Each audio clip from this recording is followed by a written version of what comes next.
हे भगवान, हम एगो बेटी हई, हमार शादी होखबे करी, हम दूसरा के घरे जाइब। हमरा बस एके बात के चिंता रहेला कि हमरा गईला के बाद हमरा माई के देख रेख कौन करी, वो कैसे रही, ओकरा ख्याल के रखी। भगवान, हमरा माँ के देख रेख सब रउआ के हाथ में बा। तू जे हमारे इतना चिंता करेलू, भगवान जी के पास जाके, ए भगवान हमरा माई के ऐसे रखा, हमरा माई के वैसे रखा, काहे आ घर हूँ आवेलू तो माई माई माई माई। तोरा के ई के बतौलस कि हम मंदिर में भगवान के सामने बस माँ माँ करीले। के बतौलस? अरे जब जाके भगवान जी से कहलू ना, तब गाँवों के लोगवा जालन ओजा पूजा। चाची, ए चाची, ए देखा तोहार बेटा आ गइल बा। चाची, ए चाची, ए देखा तोहार बेटा आ गइल बा। चाची, अरे जब जानबे करेलिस कि घरवे में रहिला, तो चाची चाची के का भोपू बजाओ दा जलिस। अरे काहे से कि हम तोरा के भगवान मानेली। अब भगवान के जितना ही नाम लिहल जाला उतने दुख भागेला। इला 1 लीटर दूध। और जाना तारू चाची, ऊ ससुरा दूध में पानी मिला के लेके आवत रहले है। आज हम गइये दूध तक पहुंच गए नी, एकदम शुद्ध खाटी दूध लाइल बानी। ई देखा 2 किलो आलू, प्याज, परवर, मरचा, अदरक। हमर दवैया इला दवाई खेत जोतवा देले बानी, बारिश होई बियर पड़ जाई। तू कितना चिंता करेला हमार। अरे चाची, हम न चिंता करब तो के करी?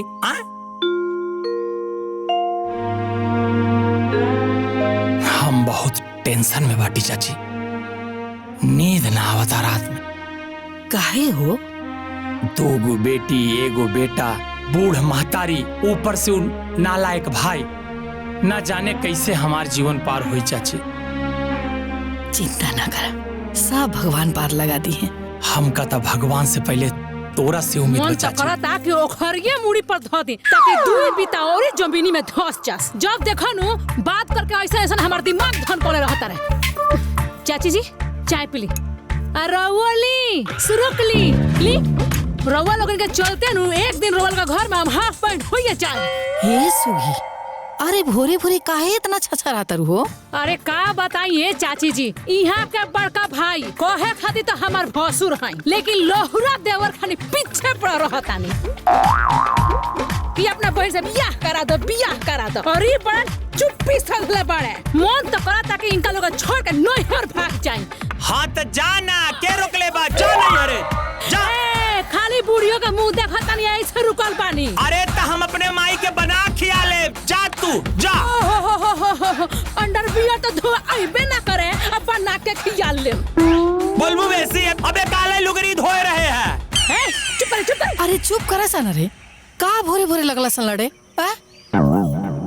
आ तू छगन, मेहरारू से ना ऐसे रामझाला ना पारल जाला। अरे जाए दी ना चाची जी, खाली इनकरा के यहाँ पर झूमर पारे आवेला।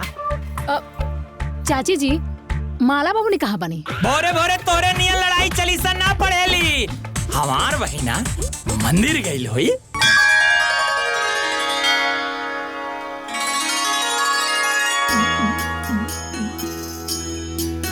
हे भगवान, हम एगो बेटी हई, हमार शादी होखबे करी, हम दूसरा के घरे जाइब।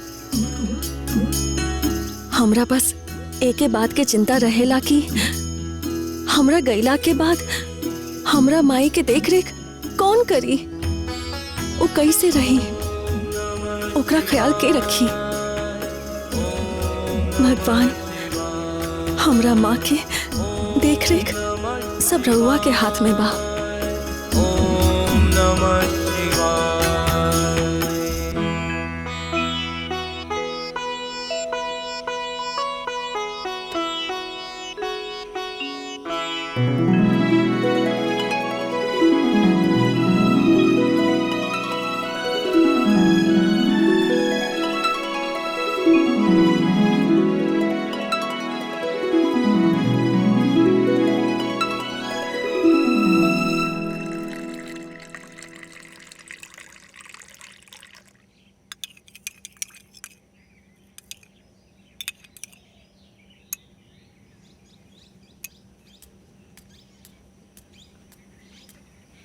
माँ दूध पी ली।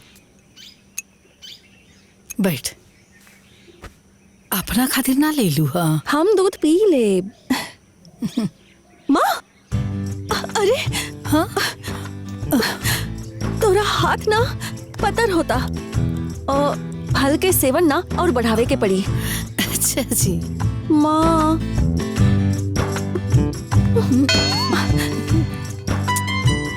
चेहरा के चमक भी कम हो रहल बा।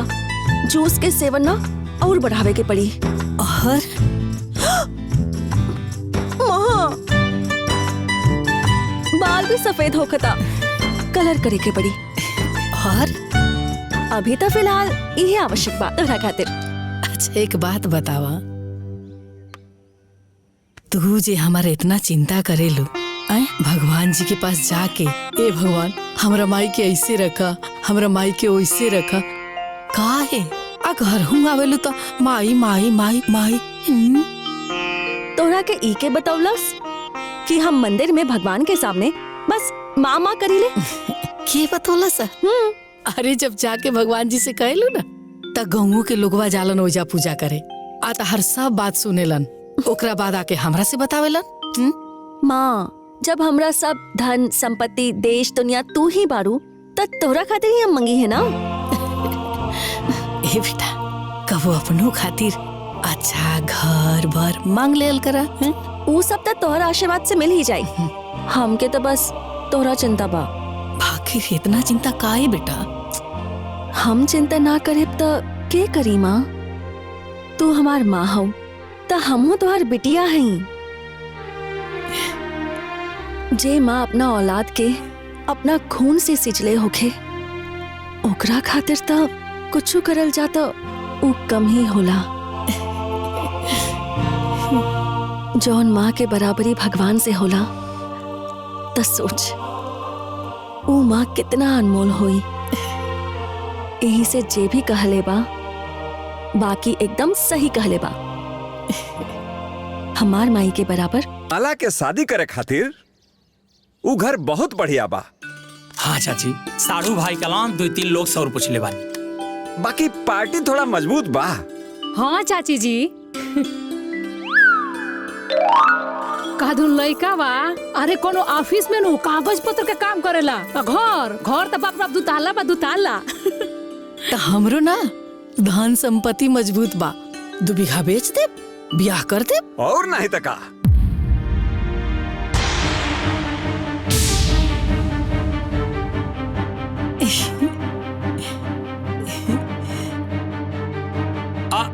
ए बहनिया चाय ले आओ। हम ना लाई। तो लोग हमके भगावे के उपाय करताड़ा और हम चाय पियाए। ए दुल्ही जा जा तू ही जाके चाय बना के ले आ। जी चाची जी। ए बाबू हाँ। पैसा चाहे जितना लागे लेकिन हमरा बेटी के ना बढ़िया घर वर मिले के चाहिए। अरे चाची हमार बहनिया यह कोनो कहे वाली बात बा। अरे देखिया हम जा बढ़िया से ठोक पीट के नंबर 1 के रिश्ता अपना बहन खातिर ले आई। रउआ तो खाली जमीन के सपना सजा के ऐजी बैठल बानी, आ बूढ़ी हो सब बेच के दहेज सहेजे के फेर में बाड़ी। अरे तू एकदम बेवकूफ बाड़ू। हम बेवकूफ नहीं खी। 2 बीघा जमीन खातिर हमरा 200 कर्म करे के पड़ गई। यहाँ तो 8 बीघा के सवाल बा। आ रउआ नु खाली जमीन खातिर मुंह पिजुआ के बैठल रही, आ बूढ़ियो सब बेच बाच के दहेज में बेटी के देखल है। ओकरा बाद 3-3 गो लड़का पड़े सन, ओकनी के भीख मांग मांग के खियावत रहन। साड़ू भाई इनका बतावा हो हमार दिमाग के खुरापात। तहरा दिमाग के खुरापात हमरा का पता मर्दे। चा मर्दे एकदम तू बैले बाड़ा। खबरदार जे हमरा पाहुन का रउआ बैल कहनी। यदि वहाँ का बैल बानी नु तो रउआ सबसे बड़का गधा बानी, जेकरा के लाठी मार मार के एगो बूढ़ चाची चरावत तारी। अरे हमार प्रिय नाराज काहे होत बाड़ू? बैठा। हट छोड़ी। अरे उ जब दहेजवा ली तब न चाची दी। ऐसा दिमाग लगा के शादी हेरब ये चवन्नी न जाए। कहो साड़ू भाई आओ चलो। चलो आज बात बना दी है जा। ए साडू भाई तनी तेज चलावल जाए, चाहे जैसे करा भाई जल के रिश्ता तय हाँ करके साडू आवल। भाई, अगर घर बार बढ़िया बात तो लइको बढ़िया होई, है ना? वो तो ठीक है बा।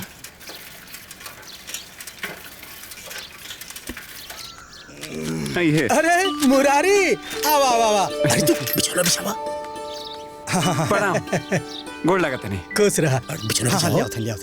और सब बढ़िया बहुत बा। दिन बाद में जरा इला। हाँ हाँ बतौले तो रानी। आवा हो, पैर छुआ। अच्छा गोड़ छुआ तानी। अरे बतौले तो रानी। अच्छा हाँ, अरे हमार साढ़ू हवा, इन्हीं की बहन बिया, वही के शादी देखल जाता। अच्छा अच्छा, वो विनीत के बियाहे खातिर। जी रहुआ। अच्छा अच्छा, बैठी बैठी रहो, बैठी बैठी। ये घर बा, बैठी। अच्छा बोली, अब मुरारी रहुआ के ले आल बानी, एमे कोनो पूछे के बात बा, हो जाए बिया? अरे महाराज के बिटिया बा। अरे बिना अरे ओकर सगा केहू नाम चचेरा भाई बहन, 3 गो लइका, 1 गो बूढ़ मातारी, सगरो जिम्मेदारी हमरे बा। अरे छोड़ो छोड़ो छोड़ो, ए भाई ई का करता नहीं है, ई सब कौन तरीका बा? बस एगो गरीब भाई अपने बहन खातिर रउआ के चरण में पड़ल बा। हमरा बहन को उद्धार करा हे महाराज, हमरा बहन को उद्धार करा। ए महाराज, उद्धार करा महाराज। अरे देखत, अरे अरे अरे अरे अरे अरे अरे, तब ले उठब ना। ए महाराज, ऐसे कैसे उद्धार कर दिया? रहुआ तो उनके जाके गोड़ में पड़ल बानी, ऐसे भला कहीं बिया तय होला का बिना लेन देन के? उठा उठा। अरे देवई के शक्ति नहीं सेवा, 3 गो लइका, बूढ़ ऊपर से लाचार बानी, हमरे पैसा नहीं खेबा, हमरे बहन को उद्धार करा। अरे महाराज इन्हें। अरे मुरारी समझावा, इनके दिमाग में बाकी ना है, बिना पैसा रुपया गाड़ी के बिया ना होई। अरे महाराज लाचार बानी हम। अरे रउआ राजा दशरथ बानी, हम तुच्छ भाई, और बहन बहुत सुंदर बिया, शादी खातिर हाँ कर दी। अरे लड़की बहुत सुंदर बिया, घरे आई तो पूरा घर उजियार हो जाई। बाकी तनी ये दबाव में बाना, इनका मजबूरी समझी। अरे महाराज, ये दोनों लोग एक के भाषा बोलत आनी जा। अरे महाराज, ऐसे भला कहीं केहू शादी करेला का, और ऐसे भला कहीं होला का? अरे हाय देखा देखा हाय देखा हाय देखा। अरे ये सब क्या होता जी? अरे माता जी, अरे माता जी, रउआ त दया के सागर बानी, ममता के मूरत बानी। अरे बिना बाप के बेटी बिया, ओकर सगा केहू ना बा, शादी खातिर हाँ कर दे, हमरा बहन को उद्धार कर दी माँ जी। अच्छा अच्छा, तू पैर छोड़ा, हम बात करते नहीं, उठा उठा। जबले बिया खातिर हाँ न कर दे, तबले पैर न छोड़ब, ओकर सगा केहू नहीं खे, बिना बाप के बेटी बिया, हम चचेरा भाई बहन बहुत मजबूरी में बानी, हमरा बहन को उद्धार कर दे। हाँ ठीक बा, बेटी सुंदर बिया, पैसा ना चाहिए, लेकिन गाड़ी देबा। हाँ अरे कुछ देव के शक्ति नहीं के बा, बिना बाप के बेटी बा, ओकर सगा केहू ना, हमरा बहन को उद्धार कर दे। ए बाबूजी, भला ऐसे कहीं होला का? भगा एकरा कहीं। भागा भागा भागा यहाँ से, भागा। ए चलो जा यहाँ से, जा चलो यहाँ से। ठीक बा, हम जाता नहीं, तू लोग भी मत करा, हम अन्य जल त्याग देत बानी, आपन प्राण त्याग देव, ना तो हमरा बहन को उद्धार कर दी। रहुआ कुछ मत मांगी, भगवान बहुत कुछ दी, बाकी हमरा बहन को उद्धार कर दी। बिना बाप के बेटी बिया, ओकर सगा केहू नहीं खेबा। अच्छा अच्छा, उठा, बिया होई, उठा उठा पहले। उठ बाबू उठ प्रभु, उठ उठ उठ। बिना दहेज के, हाँ बिना गाड़ी के, हाँ, रउआ पूरा परिवार एक साथ बोली, बिना दहेज के, बिना गाड़ी के बिया होई।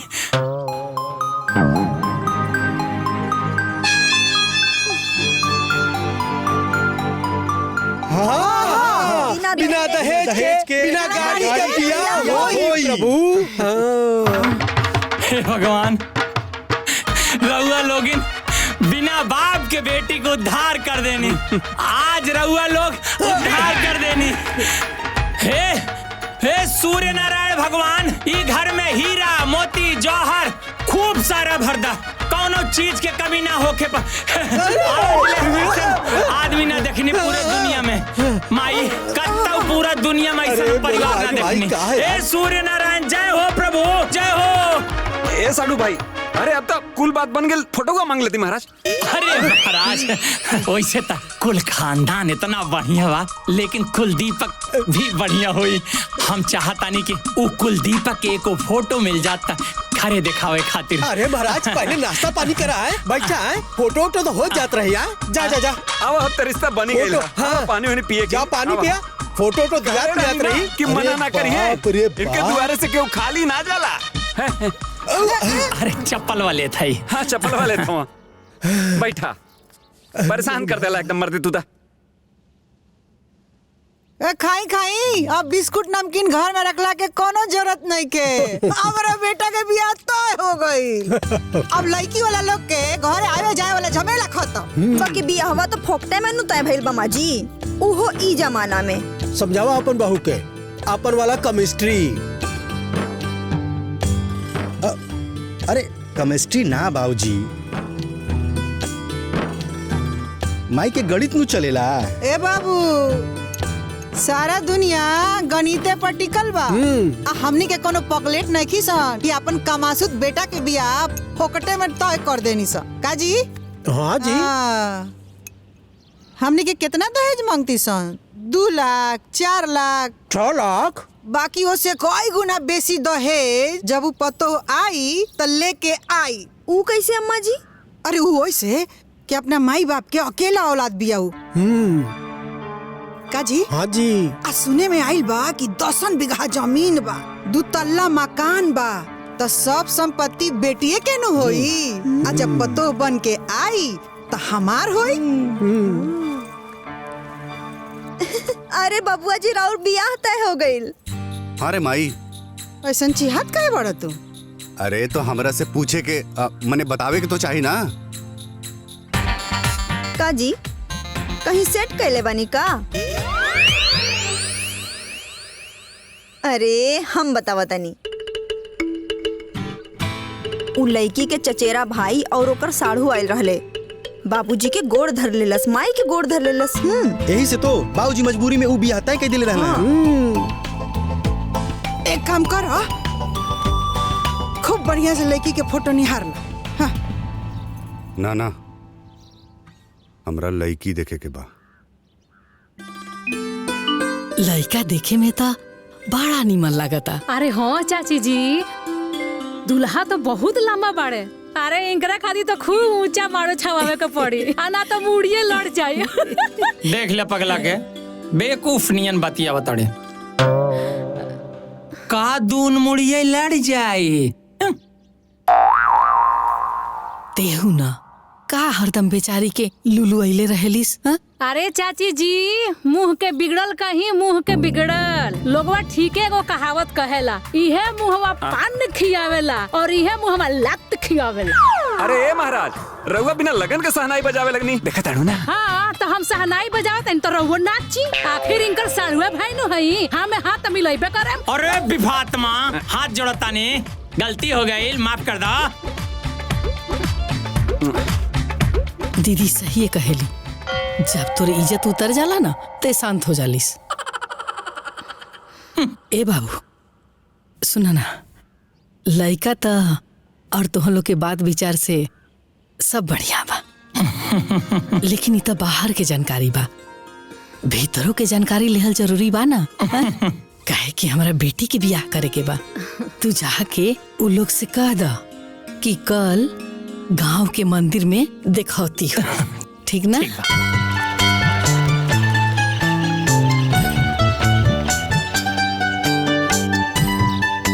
दूल्हा कितना सुंदर बड़ा है नो? रउआ लोगिन मन भर के देख ली हमरा बेटी के। हमरा पूरा यकीन बा कि रउआ सबके बहू के रूप में हमार बेटी जरूर पसंद आई। अरे मन भर के तो हमनी के देखे लेनी सन, आ मन में बसाइयो लेनी सन। राउर बेटी एकदम हीरा बिया। अरे का बताई, राम सीता के जोड़ी बा एकदम। देखी जौन हमरे लगे धन संपत्ति बा तौन हमार बहनिये बा।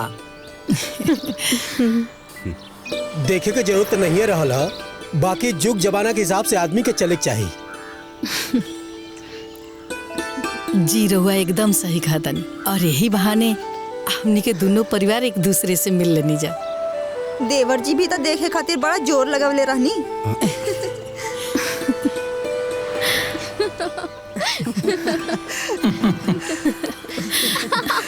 अरे हम तो कहतानी कि पहले दोनों आदमी का अकेले तनी छोड़ दिहल जा ताकि एक दूसरे के बारे में सोच समझ ली लो। अरे हाँ हाँ काहे ना, दू गो भौजाई बड़ू लोगिन लेके जा लोगिन, बात करावा लोगिन।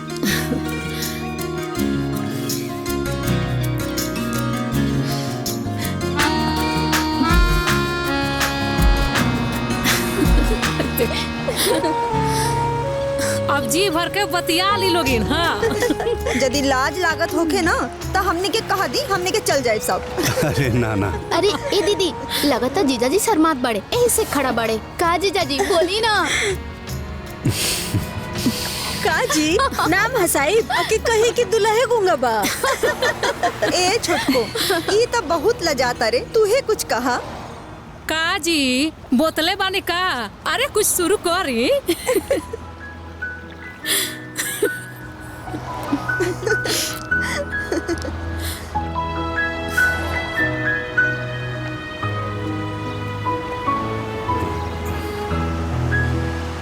राउर नाम का है?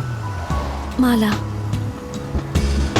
का भैया इतना बोलला के बाद खाली नाम ही पूछला? हाँ अरे रवा चुप रही, अभी तब बात के शुरुआत भइल बा। राउर बड़का भैया भी ना पहला बेर हमरा से नामे पूछले रहे।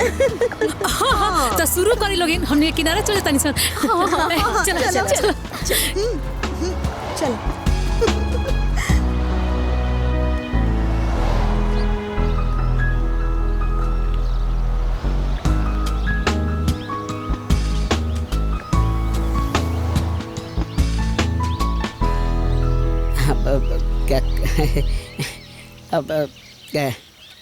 अब तो हमनी हित कुटुम हो गई नी, घुमा फिरा के बतियावला से का फायदा। देखी ना अब ले हमार बियाह नहीं के भइल। काहे महाराज? कारण तो बहुते बा, बाकी मेन बात बाकी कोनो सपोर्टे नहीं के। अरे तो हमनी से का चाहता नहीं? इहे कि हमरो खातिर भी कोनो लड़की देखी। अकेले जिंदगी एकदम नहीं के कटत, कबो कबो तो रोआई। जरूर बाबू, हमनी के रउआ विषय में जरूर सोचल जाई। हाँ तो ठीक बा, चल चली। बताई समधिन जी, रहुआ लोग कितना निमन बानी, बिना 1 रुपया दहेज ले ब्याह तय कर देनी। अरे समझिन जी, तो ये कौन बात बा, रउआ बानी ना बुझे समझे खातिर। हाँ हाँ समधिन जी, अरे हमरो अपन ईमान धर्म बा, हम अपन आकवत खराब ना करब। ए समझिन जी, रउआ इतना कह देनी बुझी कि हमरा सब मिल गई। सड़ुआन बहुत मोटान जाता, उस डाइट वाइट पे ध्यान दा। का करी जीजा जी, यहाँ के ढेर खिया दिले ना। कहीं ने कम खाइल करा। आ गए चाय ली लोगिन। कसो खाली चाहिए नमकीनिया? ए रिंकी, तन जाकर लिए वे निकाल कर रख ले बनी घरवा में। हाँ ठीक भले वतन। ली जीजा पिए लोगिन। तू पीव ना। ई ली जीजा जी। हाँ ले। जा ए साली जी, एकदम साफ साफ भकोले रह गईलू। ई ना कि कोनो प्लेटे में लेके आई, हाथे में लाके दे देलू। भाग जीजा जी, ई कौन तरीका है बोले के? सीधे सीधे भी बोल सकत रहनी। हाँ जाए दे बबनी, छोड़। यहाँ के कबो सीधा बोलने वाली जीवन में कि आज बोल दे। अरे ये दोनों जना एक माटी के बनल बालो। तू दोनों जनी नाक के माटी के बाड़ू।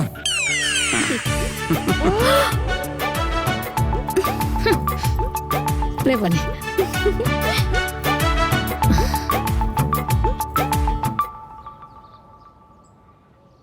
साढ़ो भाई जवन सोचले रहनी तवन हो गईल।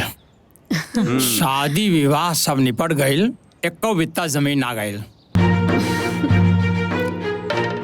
छगन बाबू 12 बीघा के और 8 बीघा चचिया के, कुल मिला के 20 बीघा के मालिक हो गए। हमार सुगिया 20 बीघा के मालकिन। ई तो बात बा।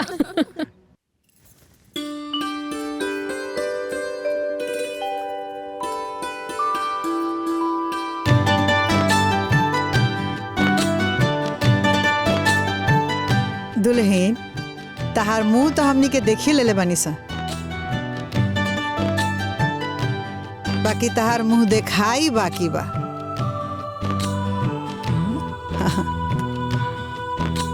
हई देखा 11 गो चांदी के सिक्का है। एकरा के मुंह दिखाई ना आशीर्वाद समझ के रखला। बड़को के 7 गो दहले रानी। लाओ दे दा। हाँ ला रख। महंगाई के हिसाब से तहरा के 11 गो सिक्का मिलल हा।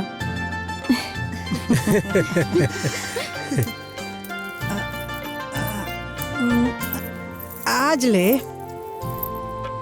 तहरे खातिर रखले रहनी।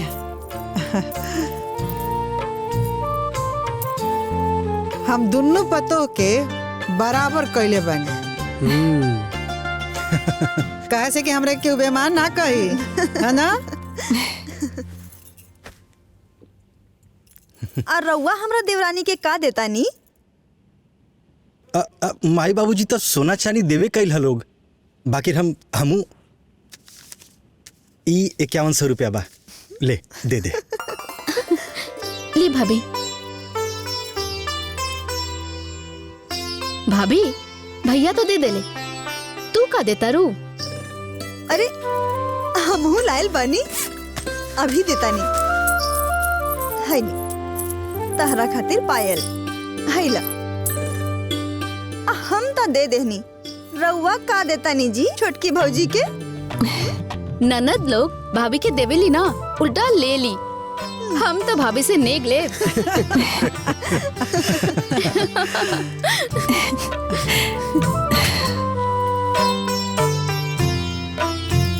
खुश रहा, खुश रहा। खूब खुश रह, दूधो नहा पूतो फल।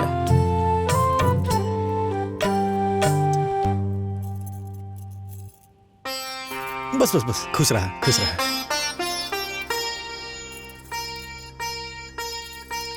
खुश रहा, खुश रहा। अरे ना ना ना ना। हमरा के अंगना में गोड़ लागल जाई, चला।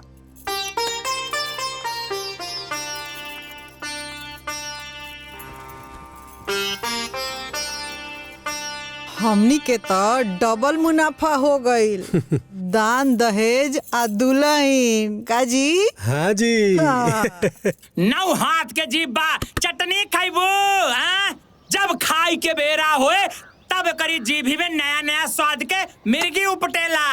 अरे खाए के बेरा ऐसे ना बोले के चाहिए, पहले शांति से खो तब बोली है। शांति? अरे हमरा जीवन में शांति। 2 गो बेटी, 1 गो बेटा, हम कितना टेंशन में बानी हम जानता नी। अरे तो बेटा बेटी तोरे नु हो, आए के दूसरा के हो, तो तोर बेटा बेटी हो तो तू ही नु टेंशन में रहबे। अच्छा उ खाली चाटई भी ना बा, ओका ना समझा सकत बाड़ू। जौने दिन हमार दिमाग खराब हो जाई ना, वो दिन देखबू का खराब होई। का हो जी? का खराब होई?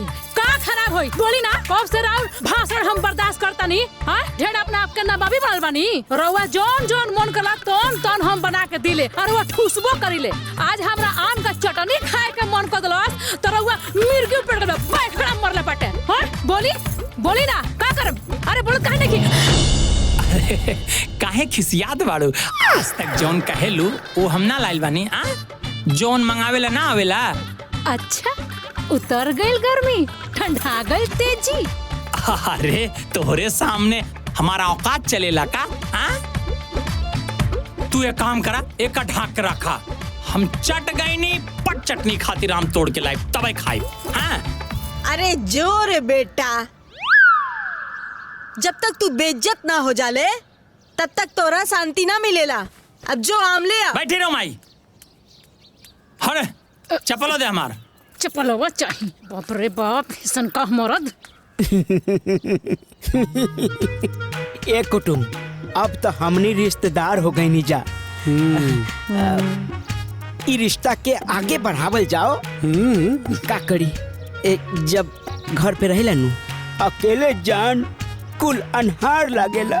कबो कबो तो रोई छूट जाला। अरे अरे अरे ऐसा ना कहे के चाहे मदन बाबू। रुआ बियाह के बाद हमनी के चलैले बानी सन। अच्छा हाँ। तो बात आगे बढ़ल। हाँ 50% कंप्लीट हो गइल बा। आ 50% अभी बाकी बा। वो 50% जल्दी कंप्लीट करी ना। कुछ पैसा कौड़ी लागी तो हम खर्चा करे। पैसा कौड़ी के छोड़ी ना 2-4 बीघा जमीनों दे दे। अरे का हितराम आजो बियाह के चक्कर में पड़ल बाड़ा। अरे अब तो बियाह के उम्र बीत गई महाराज। हमार बियाह के उम्र पार हो गई। हमार उम्र खत्म हो गई। काहे कि सब कुछ रउए मालूम बा। रउआ बड़का ज्ञानी हो गइल बानी। हित है तो कुछो बोलब। हाँ ए महाराज हम का बोला तानी। एगो अनहरो आदमी देखी नू तो कही कि रउआ बुढ़ा गइल बानी। हमार बुढ़ापा ए रउआ बुढ़ा गइल बानी। रउआ बुढ़ा गइल बानी। सचिया गइल बानी रउआ। ए महाराज तनी दूर से चाहो गिर जाइनू। मतलब का हम बुढ़ा गइल बानी का। कौन मारा हमरा बियाह करे के बा। बड़कू हित से ऐसे बात कर जाला। सुनी सुनी रउआ समझाई इनका के। एगो रउआ बानी जे इतना प्यार से हमरा के अपना रिश्तेदार के अपना घरे रख ले बानी। इतना प्यार से बतियावत तानी। एगो ई बारे ई सुनी हम रउआ खातिर ई घर में नहीं की। हम इनका खातिर हई। और रउआ हमार हित बानी की दुश्मन। हम रउआ लगे 1 मिनट ना रुके जाता नहीं। जाई अरे अरे ए मगर बापू तो रुकी छोड़ी महाराज। अब कुटुम हम यही जा 1 मिनट ना रुके जाए दी हमरा। अरे सुनी महाराज ना जाता नहीं। रउआ खातिर नहीं की जाता नहीं हम। अरे हाँ जाई ए मदन बाबू। ए बहन तू बता हमरा के कोनो आपन दुख केकरो बतावे तो ओकर दुख तकलीफ दूर करे के चाही कि ओकर मजाक उड़ावे के चाही। का भइल भैया? तू ही बतावा। कोनो आपन दुख तकलीफ अपन कुटुंब हित के ही बतावे लनू। उ हित कुटुंब के हमार दुख दूर करे के चाही तो उ हमार दुख सुन के और हमार मजाक उड़ावतारन। के तोहार मजाक उड़ावताड़ा? तनी आराम से बोला। तू हितई में आइल बाड़ा। ठीक बा ताहर जेठ जी। उ तरह के का कहले बानी? बहन तोहरा तो मालूम है बा हमार शादी वाला मैटर। तहार सास ससुर 50% मान गए रहलन। बस हम 50% और हाँ कहवाई वाला रही कि उ ई बीच में आके हमार जवानी पर सवाल उठा के हमार पूरा सपना पर पानी फेर देलन। अच्छा हाँ समझ ले कि हम यहाँ से तोहर भौजाई लेके जाती। बाकी ई तहार जेठ हमार जिंदगी खराब कर देलन। का भैया यहाँ तो आके ये सब शुरू कर देला? बहन तनका हम प्रयास करत हनी। देखा ये अपन प्रयास कहीं और जाके करा। अगर दोबारा ये बात करबा तो हम नाराज हो जाए बस। अब जब बहन होके तू इहे कहबू तो हम का करेब। तो हम चुप हो जाता नहीं। चाची ई देख 1800 रुपया के साड़ी किनले बानी। और पता बा दुकानदार पॉलिश करके देले सा। हाँ चाची जी हम साड़ी में फॉल पिको सब कर देले बानी ताकि माला बबनी के पहिने में झंझट ना होके। हाँ अही देखा ई बहनिया के चठानी खातिर है। देखा था बड़ा सुंदर बाटे। ए चाची हम अपना बहन के हर मौका में कौनो कमी नहीं के ओखे देव। चाची जी ई देखी चूड़ी एकरा संगे संगे नु सिंगार के सारा सामान रख देले बानी। बड़ा बढ़िया कहलू। ए बबुआ हमरो तरफ से ना तुगो साड़ी ले जइहा। अरे चाची कहाँ जरूरत बा ई सब तो ले जाता नी। हाँ। जरूरत बाटे। हमू तो माई है ना तो हमरो तरफ से कुछ जाए के चाहिए। उ बताओ उमा गनवा का लेके जाता हो? अरे उ पैसा दे दी। उ का कहता नी नु बढ़िया दुकान देख के खूब बढ़िया मिठाई लेके जाए का चाची जी। आ ये सब तो जाला। ए चाची तू खुश बाड़ू ना? बहुत खुश बानी बबुआ। तुम लोग इतना आदर भाव करत रह अपना बहिनी के तो हम खुश ना रह त के रहिया। चाची तनी हमनियों पे ऐसे ध्यान दिए रहो। चिंता मत कर हम बानी ना। ठीक है। ली तू राखी बंधेब का हो?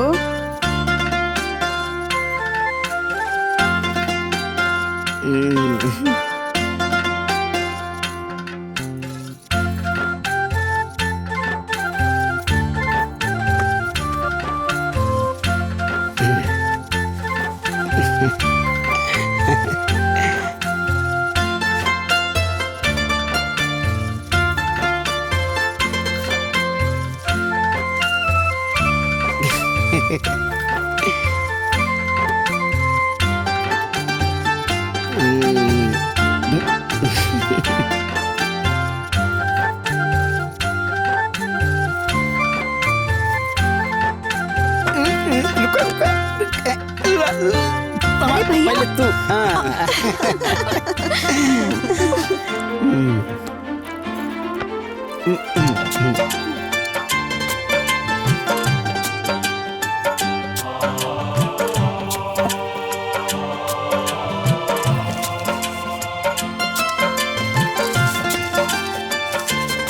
हैला कुल 1100 रुपया।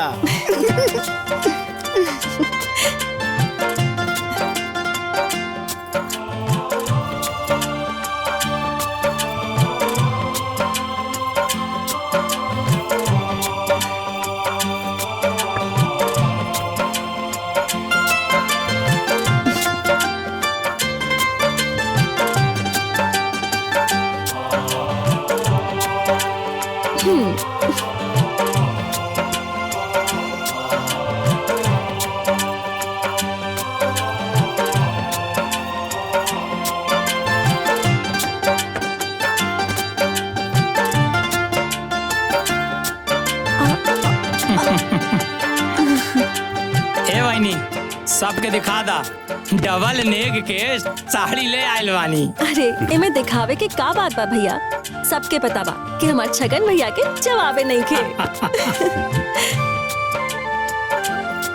हमर आपके भी कोनो जवाब नहीं। आई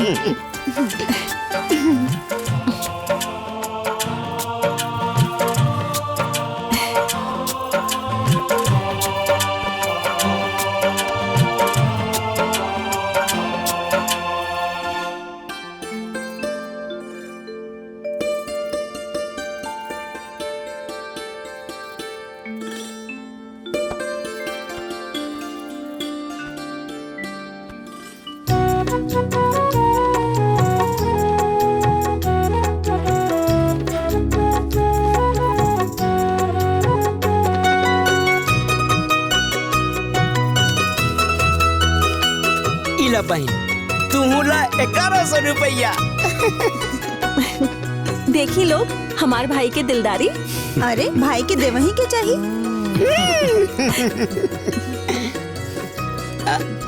रुको हाँ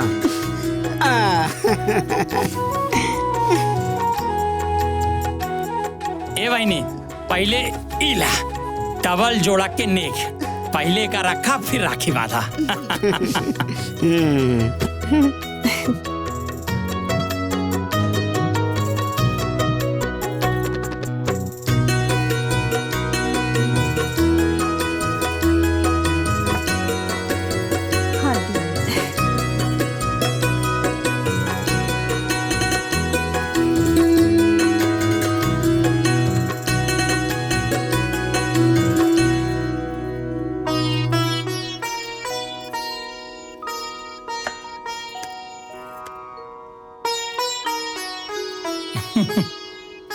रसगुल्ला खाला।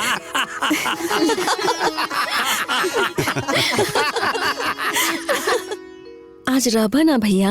अरे रह के तरहित कौन भाई अपने बहन की ना रह चाहेला? लेकिन हम बहुत परेशानी में बाटे। कौना परेशानी हो? तू तो जनते बाड़ू, 2 गो बेटी 1 गो बेटा, ऊपर से पूरा परिवार के खर्चा, अकेला आदमी। यह सब सोच के दिमाग पागल हो जाता पूरा। तू काहे दिमाग पागल करत आड़ा? ये सब हो ही ना। ए भैया वो चाची के फोन करके बोलना कि जमीन हमारे नामे कर दे। आखिर में तो तोर भाई है ना, तो जमीनिया तो हमारा भैल नो। चाची से कह के लिखवा देना। ठीक बा, तू चिंता ना कर, हम माई के फोन करब।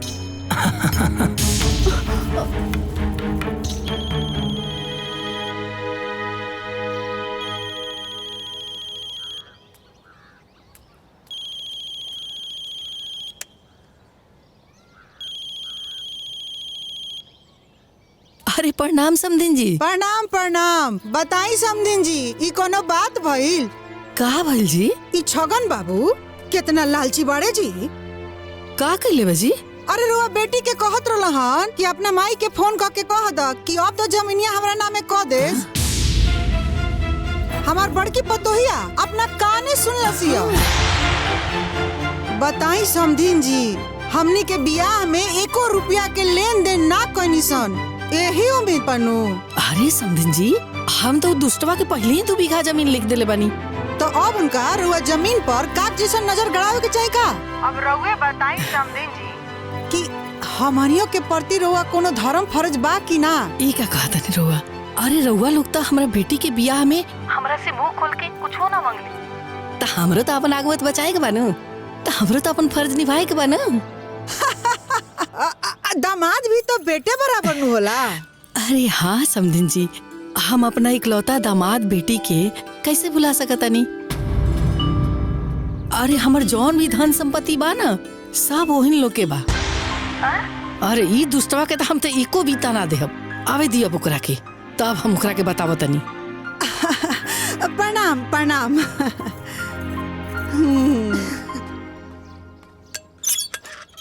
हे चाची, चाची, हे चाची, हे चाची, तोर बेटवा अपना बहन के से चकचका हुआ राखी बनवा के आ गइल बा।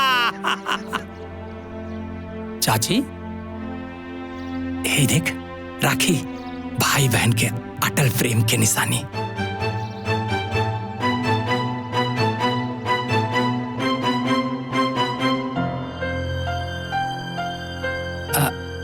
चाची, ओ बहनिया के फोन आयल रहल का? बहनिया के तना, लेकिन ओकर सास के फोन आई रहल। अरे जब तोरा के 2 बीघा जमीन हम लिख देले बानी, ओकरा बादो तोर पेट ना भरल, तो ओकरा ससुरारी में जाके ते हमरा बेटी के कान चबावता रे कि चाची से कह के सब जमीनिया हमरा नामे लिखवा दे। सुन, हमर बेटी सीधा बिया, लेकिन हम ना पागल नहीं की। और तोर सब कथा कहानी ना ओकर सास हमरा के बता दिले बड़ी। और हाँ, कान के ढक्कन खोल के बढ़िया से ते सुन ले और हमरा बात के गांठ बांध ले। जितना भी हमर धन संपत्ति बा ना, सब हमरा बेटी दामाद के बा। ओमे से ना तोरा के 1 इंच भी जमीन ना देब, समझ गेले ते? चल जो जैसे मतलब ही कहीं के।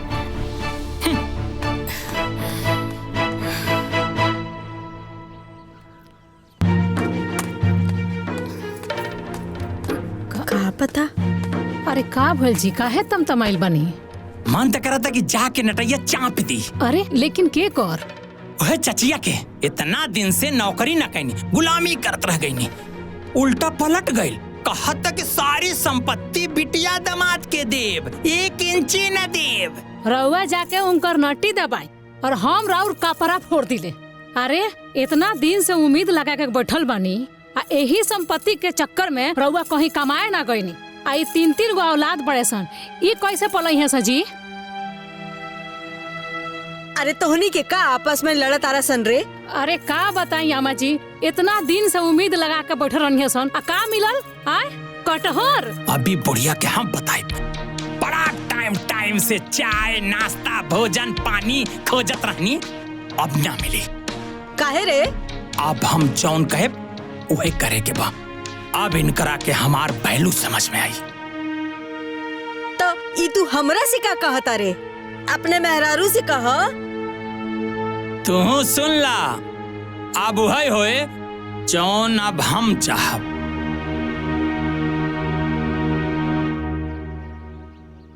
बतावा चाची, इस सरवा छगनवा हमार भाई ह कि दुश्मन? बिना बतौले न जाने कहाँ सबके लेके चल गइल बा।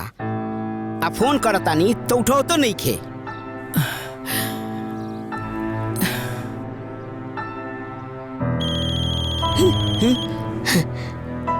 ये तो माला के फोन लगता। उठावा स्पीकर स्पीकर पर।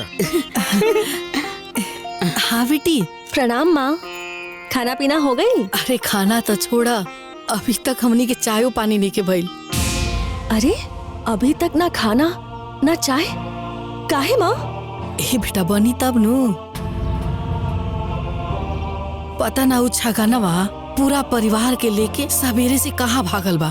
तोरा के जाए से पहले छगन भैया ना बतवले का? ना बेटा। अरे बहिन, इस सड़वा बहुत मन बड़ू हो गइल बा। सुबह से दोनों जना बिना चाय नाश्ता के बाड़ा लोग। हाँ बेटा, ऊपर से ते देखना हमर देह धमसल लागता, मन भारी लागता, कुछ ठीक नहीं लागत बेटा हमरा। अरे बहिन, चाह बिना हमार कपार दुखता। अच्छा रुका, हम अभी छगन भैया के फोन करता नहीं। का भइल दुल्हन, नैहर में सब ठीक बानू? देखी ना, माँ अभी ले खाना भी नहीं के खैले। पता ना छगन भैया पूरा परिवार के साथ कहाँ गइल बाड़ा। हम अभी छगन भैया के फोन करता नहीं।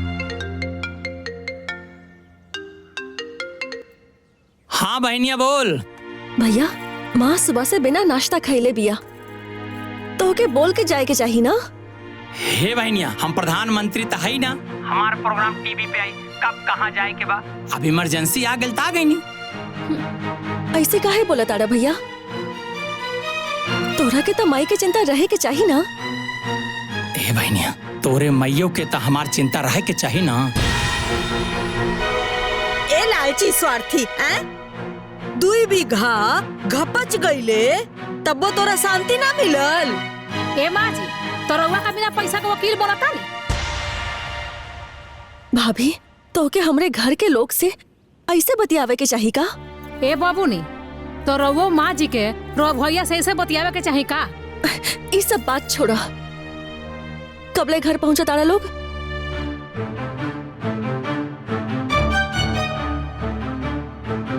ए बहनिया, हमरा सड़ुआइन के बच्चा होखे वाला बा, अभी वो पीड़ा में बा। अरे माई रे माई, पेटवा बहुत दुखाता दीदी। जैसे नया समाचार होई, हम थरिया बजा के रसगुल्ला खा के चलाई। तबले माई के खाना पीना के का होई? अब हम का बताई बहन, तू देख ला।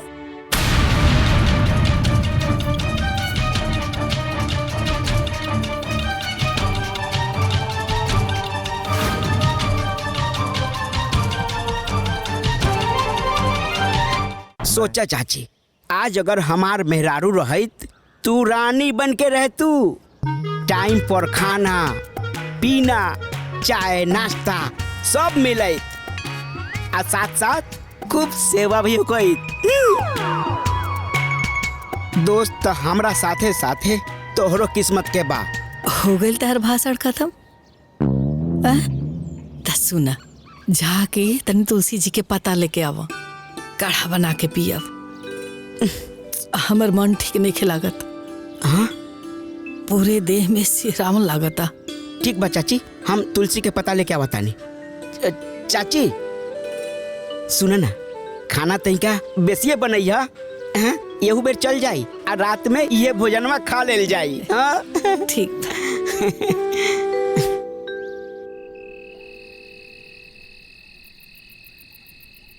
अरे मगन, ठंडा लगता मगन। लो चाची। अरे उड़ा दो मगन, देखा पता हमर रजाई उड़ाओ मगन।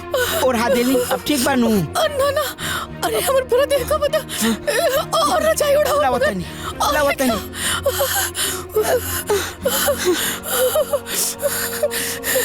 अरे बाप रे। ला चाची, ले आई नी, ले आई नी। ला बाप रे, ई ला। अब ठीक बनू? अरे तने ऊपर से उड़ाओ मगन, और देखा पता। चाची ठीक बारू? माला के फोन बा। हाँ भाई बोला। आपके खाना पीना हो गइल का? अरे का खाना हो जाई, चाची के तो जड़ैया उखड़ल बा। हम इनका के ओढ़ना ओढ़ावतानी, रजाई ओढ़ावतानी, बाकी तो कांपते बारी। अरे काहे रजाई ओढ़ेला हा? अब हम का बताइए बहन, तो अचानक उखड़ गइल। हमरा कैसे पता चली? अरे तो बोला ना गर्म पानी पिए के दहिया गरमाई तो बुखारवा उतर जाई। गर्म पानी पूछा घरे कोनो बुखार के दवाई बाकी ना? ना कोनो दवाई नहीं खे। घर में कोनो दवाई नहीं खे, ऊपर से इतना रात हो रहल बा, अब न जाने का होई।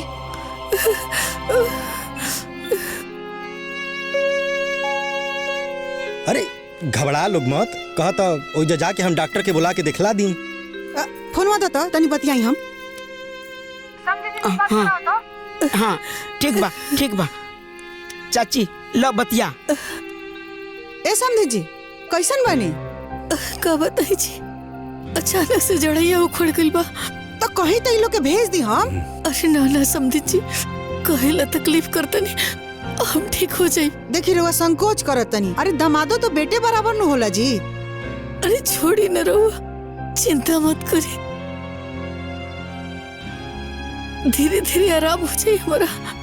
दी माँ, हमरा बहुत चिंता हो रहल बा। अरे काहे ते चिंता करते रे बेटा, रात पर ठीक ना हुई तो तुम्हारे दिखा ले डॉक्टर के। हमर घरे मगन बाड़े ना। हाँ। ठीक बा बेटा, रख फोन।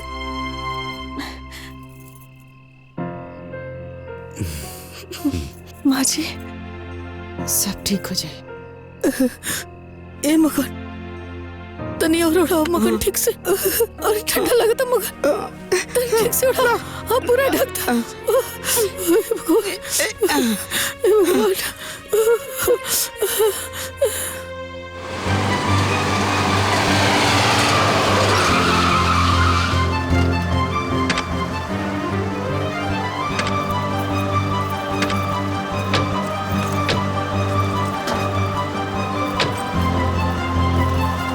माई, माई,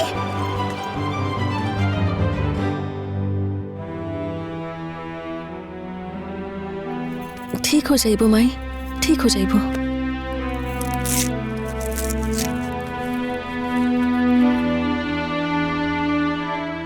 देखा इनकर बीपी बढ़ गइल बा, हार्ट बीट भी बढ़ गइल बा, बुखार हो और बढ़ भी सकेला। भर्ती करे के पड़ी का डॉक्टर साहब? डॉक्टर साहब अगर भर्ती करे की जरूरत पड़ी तो हमनी के भर्ती करा देब सन। नहीं नहीं, भर्ती कैले के कोनो जरूरत नहीं। बाकी यहाँ के काफी लापरवाही बा, यहाँ के परहेज करे के पड़ी, आपन देखभाल खुद करे के पड़ी, नहीं तो बीमारी दिन पर दिन बढ़त जाई।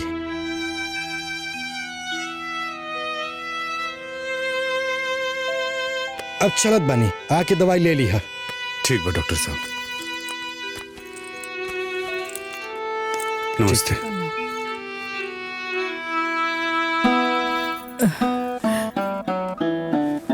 ए माँ जी, रउआ हमनी के साथ चली।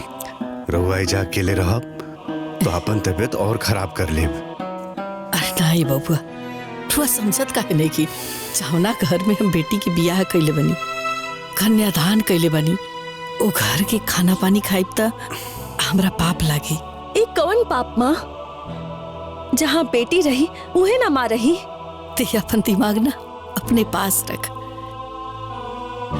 अरे कितना दिन के जीवन बचल बा हमार, तोहर बियाह करिए लेनी, सब दुख सुख देखिए लेनी। 2-4 साल पहले अगर मर गनी तो का बिगड़ जाई? अरे समदेन जी का रुआ कहतन, हमनी के कुछ ना सुनब सा। रुआ चले के पड़ी, चले। हाँ। अरे ना समदेन जी, हम बेटी के घर ना जाए। काहे ना जाए माँ जी? ए बेटा, रहुआ अभी दुनियादारी पता नहीं खे।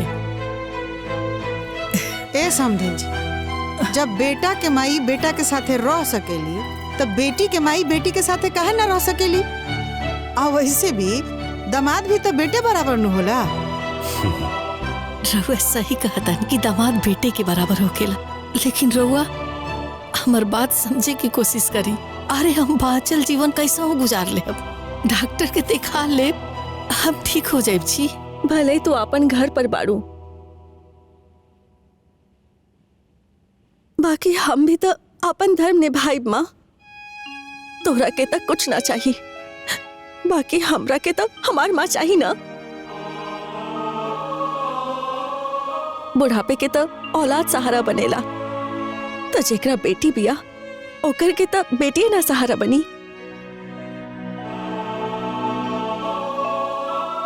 या तो हम तो होके यहाँ से ले जाए या तो हम ना जाए। तू पागल हवे कारे? हाँ हम पागल बानी। अरे चाची चल जाना, काहे जिद कैले बारू? हाँ अरे तू तो किस्मत वाली बारू, तहार बेटी तहार इलाज सेवा करे खातिर अपना घरे लेके जाल चाहता रही। न तो आज के जमाना में लोग के बेटा भी साथ ना देवेला। चली समधिन जी, अब इतना सुनला के बाद रो नहीं की सकत। चलिए। हाँ माँ जी चली चली। माँ हम पैर पड़तानी, माँ हम पैर पकड़तानी, माँ चली ना हमरे साथ।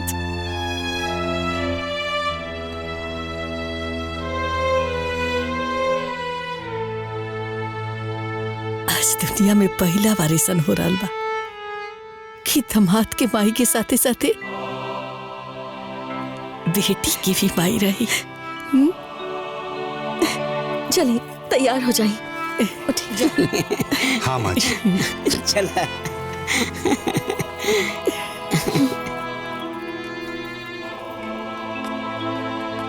बैठी। बैठा।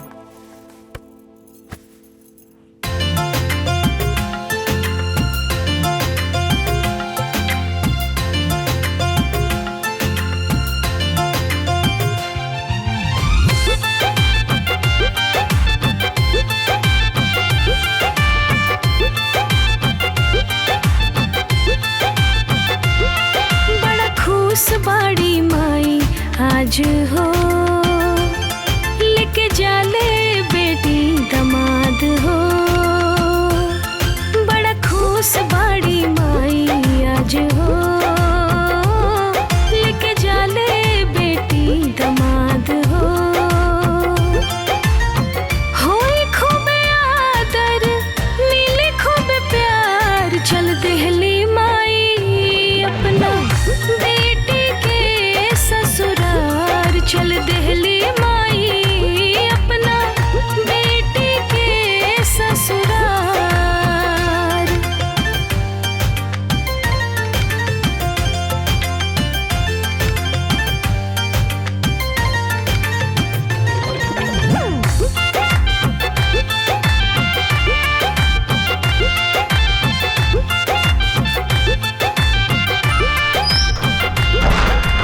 अब ना कवनो चिंता रही, ना होई परेशानी। बेटी के घरे ठाट बाट से कटे माई जानी। अब त जीवन से दुख गायल, अब त सब कुछ नीमन भायल।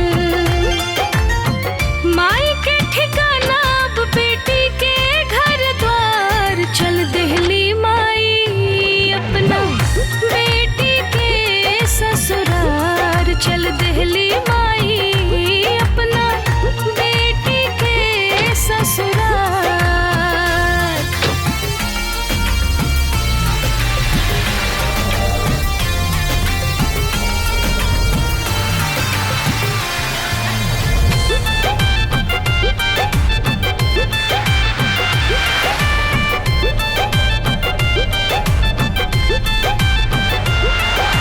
बेटा के कमी आज पूरा कर दिहले दामाद। अब जीवन में कौनो न बाटे आज के बाद। बेटी दामाद जे ऐसन पाई वैसन माई ता तर जाई। बेटी के ससुरा में मिली सत्कार। चल देहली माई अपना बेटी के ससुरार। चल देहली माई अपना बेटी के ससुरार। अरे सारे बेईमान, बीबी के गुलाम, सरवाइन के नौकर। ए सारे मारा एक लाठी न तो लंबा हो जाइबा। तू हमरा के का मारबे? चचिया गईली अपना बेटी के जोरे, आ तू सरवान के लइका होखा। रख।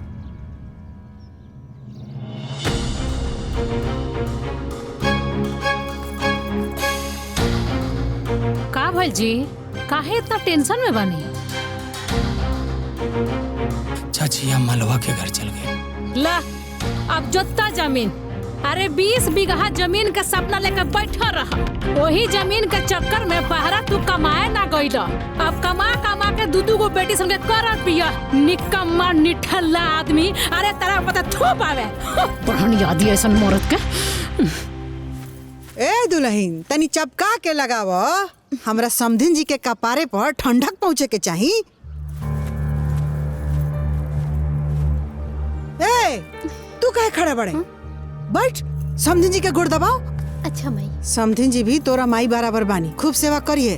दबाओ बढ़िया से, ऐसे ऐसे। हाँ दबाओ, ऐसे दबाओ।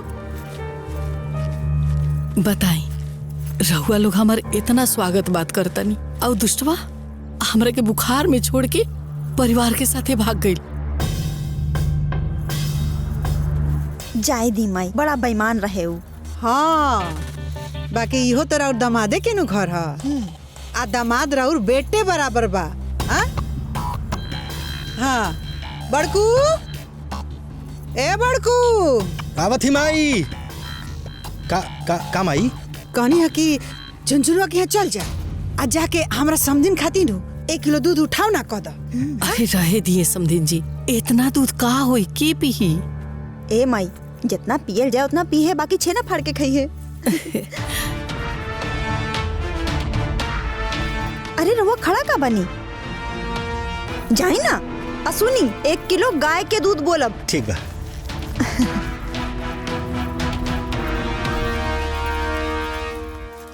माँ जी चाय। पहले हमरा समधिन जी के चाय था, हमरा के बाद। ठीक बा। माँ चाय। माँ जी सुनला सबके हो, आज के बाद ई घर में जौन कुछ भी होई सबसे पहले हमरा समधिन जी के। ए माई। हाँ हम जाता नहीं बाजारे, ऊ माँ जी खातिर दवाई लावे के बा। और थोड़ा फल भी लेते आई। ए बबुआ खाली फले ना, काजू किशमिश बादाम आ ई खून बढ़ावे वाला एगो होला, ओकर का नाम होला? मुनक्का। हाँ मुनक्का भी ले ले आई हा। अरे समधिन जी इस सब की का जरूरत बा? रहे दिना। अरे काहे ना जरूरत नहीं के समधिन जी? हैं? अरे अधिकार से रही, इहो आपके बेटिया के घर है।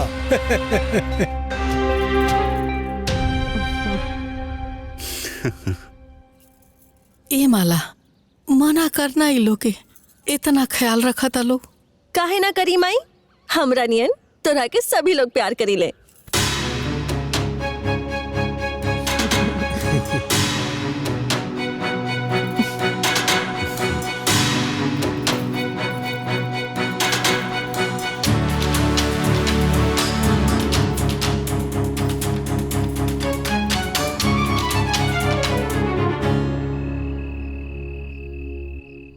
अब कैसन लागत रहुआ? ठीक लागत? बढ़िया लागत जी। हाँ चली खूब अच्छा। माँ जी दुल्हीन हम पहला ही नु कहनी हा कि सबसे पहले हमरा समधिन जी, ओकरा बाद केहू के। माँ खाना। छोटकी रोटिया में घी लगा दा। देखा माँ हमार ससुराल कितना बढ़िया बा। अभी रोटी में घी लगा के लावतानी। ए पंखवा भुला गेल रहनी। ई केने रह गईली? कहाँ रह गईली हो? जल्दी आवा। हाँ माँ जी आ गेली। हाँ आ गई नी। ए बेटा अब रहे दिए रे, इतना में हो जाई। का समधिन जी 2 गो रोटी खइला से इतना बड़का देह कैसे खड़ा रही जी? सही कहा था नहीं अम्मा जी। ए छोटकी 2 गो रोटी पे और घी लगा के ले आवा। अरे ना रे। अरे समधन जी खैले जाई राउर दे हरियराई तब तुम्हार नजर बिछलाई है।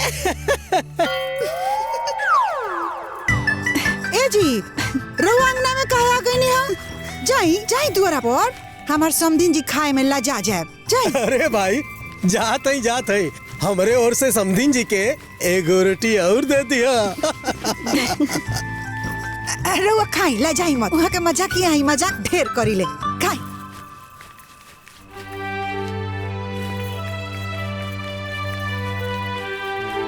का खाई समधिन जी, रउआ सब इतना हमरा के खुशी देता नहीं कि ओकरे से हमार पेट भर जाता।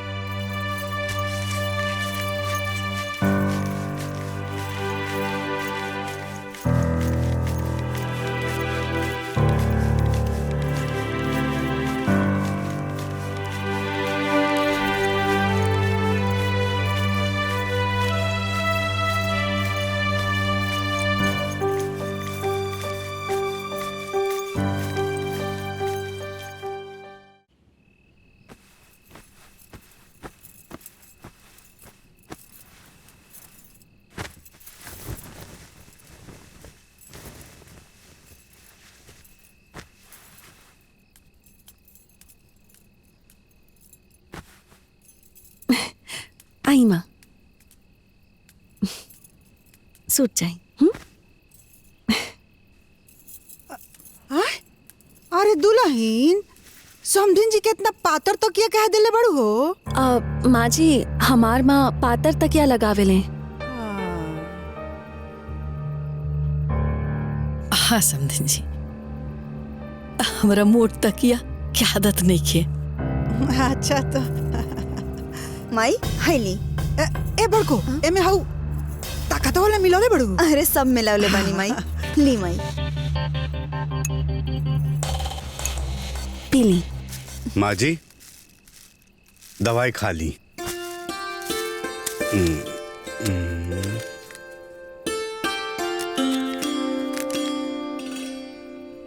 पी ली। दामाद जी इतना दवाई? ठीक होके के बाद दवाई खाए के पड़ी ना माँ।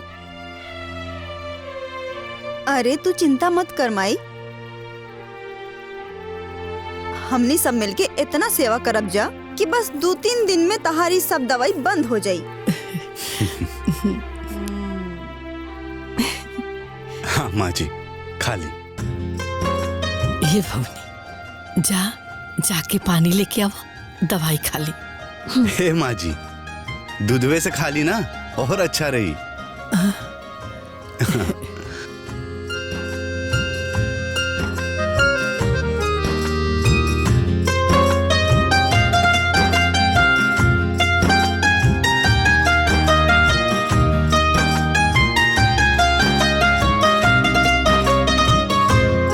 पी पूरा खत्म करी।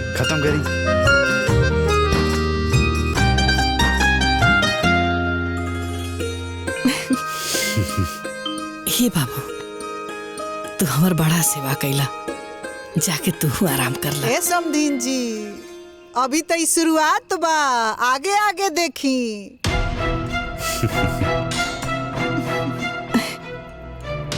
ए बेटा हाँ समधिन जी के गोड़ दबा दो। हाँ माई। अरे ना समधिन जी, हम दामाद जी से पैर छुआई। हाय देखो कैसन बात करत नहीं रहुआ। अरे दमादो तो बेटे बराबर नु होला। ए बबुआ दबाओ।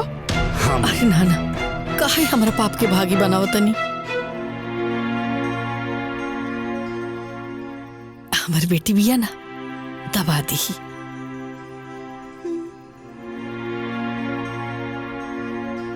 हे माँ जी रउआ ऐसन काहे कहता नहीं? अगर राव आपन बेटा रहित तो रउआ मना करती का?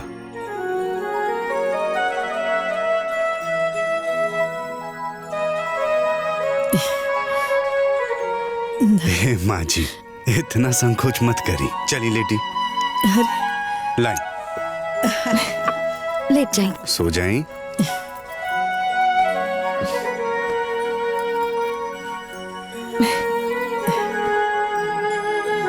बिटिया दामाद दोनों मिलकर सेवा करो।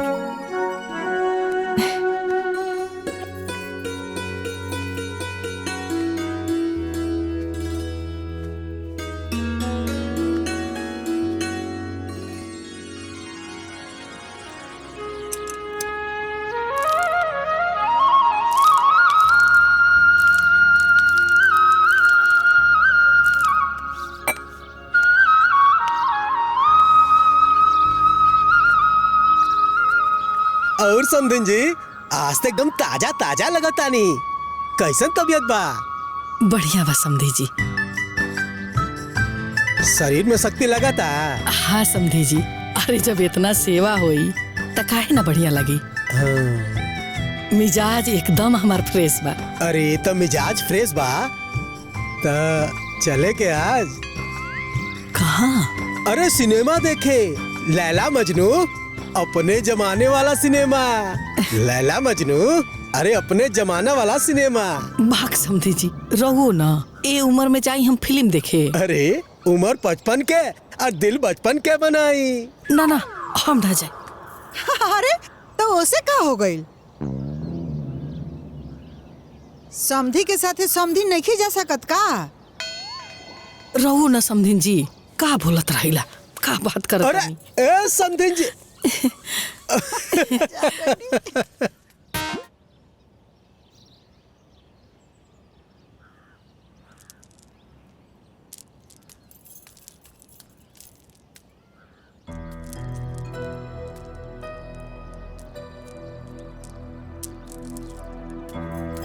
ए समधीन जी, बताई रहुआ हेजा बैठल बनी, हम लोग के कहाँ कहाँ न खोज लेनी। समझ ली कि हम इतना ना भाग्यशाली बानी कि रहुआ जैसन समधीन के सेवा करे के मौका मिलता। समधिन जी, भाग्यशाली तो हम बानी कि भगवान इतना बढ़िया समधियाना हमरा के दे दिले बाड़े। और बेटा जैसन दामाद देलन, और ऊपर से रहुआनियन समधिन देलन। सेव खाई। कितना खियाई हमरा के? रहुआ खाई? ना ना, रहुआ खाई। आज हम अपना हाथ से रहुआ के खियाए। ली। एगो शर्त बाटे कि रहू आज हमरा हाथ से खाई। अच्छा ठीक बा। ली।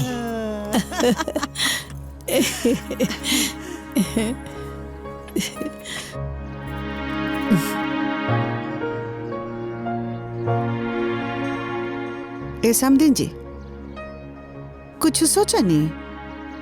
का जी? अरे उहे बतिया। कौन बतिया? अरे बेटी राउर, दामाद राउर, समधियाना राउर, आज जब यही जा रहे के बा तो उन्हें की झमेला काहे के रखे के बा? किने की झमेला जी? अरे उहे राउर जमीन जायदाद, घर दुआर, धन संपत्ति। आ जब दामाद के बेटा मानी ले ले बानी तो काहे की देर करतनी? ठीक कहा तानी समधिन जी।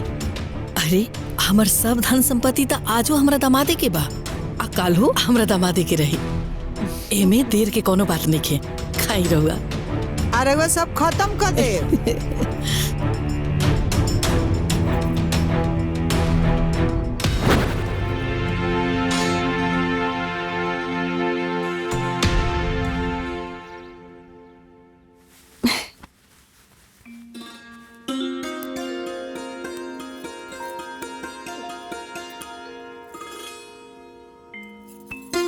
होगी? चला था नहीं। सुनी, हाँ आज डॉक्टर साहब से मिलके माँ के रिपोर्ट बता दे। अभी तो वो ठीक बिया, आगे बाकी के दवाई देवे के बाकी ना। ठीक बा। ए बेटा। हाँ माँ जी। हमरा कुछ कहे के रहा। बोली माँ। हम सोचत रहनी है ना कि अपन सारा जमीन जायदाद तोरा ससुराल वाला के नामे कर दी। काहे? वो कहा ना बेटा कि तोर सास रोज रोज हमरा से कहत रही है। का? माई रउआ से जमीन लेके के कहती है? मतलब जमीन के लालच में हमरा से शादी भई? अरे ना ना बेटा, ऐसे काहे सोचता रे? ऐसे भी आज ना तो कल ये लोग ना हमार सब जमीन जायदाद बा, त काहे ना आज सब लिख दी। ना माँ, एगो बेटी खातिर जितना जरूरी ओकर ससुराल होला, उतना ही जरूरी ओकर नैहर भी होला। और यदि वहाँ के जायदाद जमीन खत्म कर देबू तो हमार नैहर भी खत्म हो जाई ना। भले चचेरा ही सही, बाकी भैया तो छगन भैया और मगन भैया लोग ही है ना। हमरा से राखी बनवावे के आई माँ? तोरा ना रहला के बाद हम नैहर में केकरा दुआरे मुंह लेके जाइब। हमरा के तक खोइचा देवे वाला भी कोई ना रहे।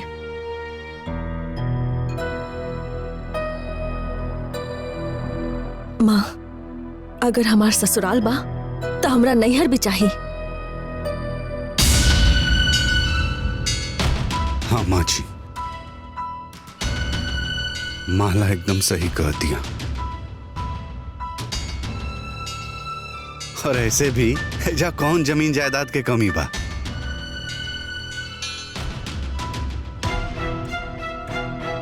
रउआ ये सब चिंता छोड़ी और अपन सेहत के ख्याल रखी। हाँ ठीक बा बाबू, जैसन रुआ कही हमरा सब मंजूर बा।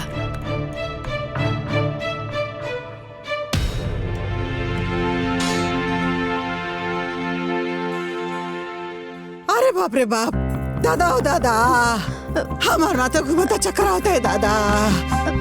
हमार दुनिया लुट गई रे बाप, हमार दुनिया लुट गई। उल्टी ना अम्मा जी, जेकर करेजा पर ऐसन गाज गिरी वो बेहोश न होई तक का होई। अरे बताओ बड़को, 1 रुपया ना लेनी बियाह में हम। ऊपर से बुढ़िया के बोला के काजू किशमिश बादाम ठुसवावतनी आ उलट गइल। बताओ बुढ़िया के तो छोड़ी अम्मा जी, बाकी वो तो एक घर के छोट की पतो भी है ना। और सोचा था अपना चचेरा भाई के बारे में और लड़किया के बारे में। अच्छा तोकरा साथे साथे तो हमर बेटो हो में हो मिलावता। ई पतो ना दुश्मन आइल भी हमरा घरे। बाप रे बाप, ए बड़को हमर सारा मेहनत सारा पैसा बर्बाद हो गइल। बाप रे बाप, अरे बाप रे दादा रे। सुना, आज से अभी से तू बुढ़िया के तरफ तकबो ना करबू। हाँ, अब इनका के काजू किशमिश बादाम ना गोबर खियावतनी, गोबर। और दिन भर नारी के पानी पियावतनी इनका के हम। बाप रे बाप, हमरा के माई, भाभी के माई के अनार के जूस निकाल के दे दी का? जूस ना, बुढ़िया के भौर मुंह में डाल दे, जहर मर जा बुढ़िया। जूस पियानी हमरा के खत्म करके। बाप रे बाप, दादा दादा, अरे माई रे, अरे बाप रे बाप।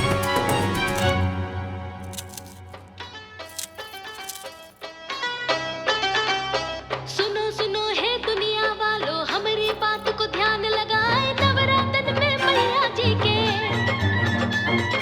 नवो रूप के करे बखान। देखो तो बड़को, बुढ़िया हमरा देह में आग लगा के मोबाइल पर वीडियो देखा दिया।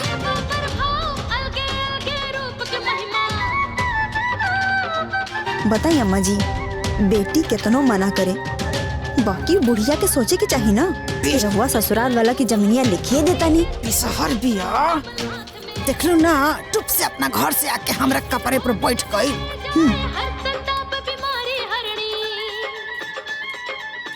माँ, चाय।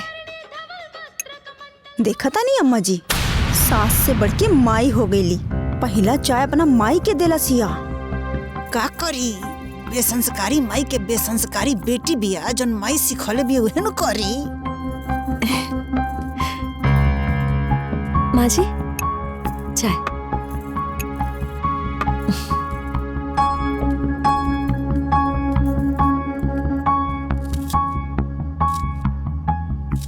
देखो तो बड़को, कैसे बुढ़िया बैठ के सर सर चाय पियतिया। दामाद के कमाई खाए में लाजो नहीं लागत एकरा। अरे समधिन जी, आई ना, साथे बैठ के चाय पी लेहल जाओ। ना ना, रउए पी, तनी हमनी के काम बा।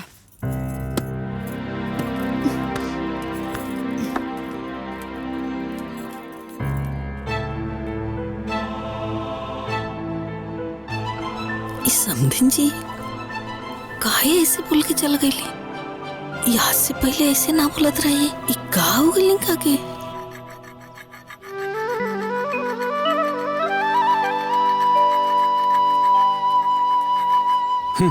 इत आज के लड़का कुल कुछ नहीं के करत।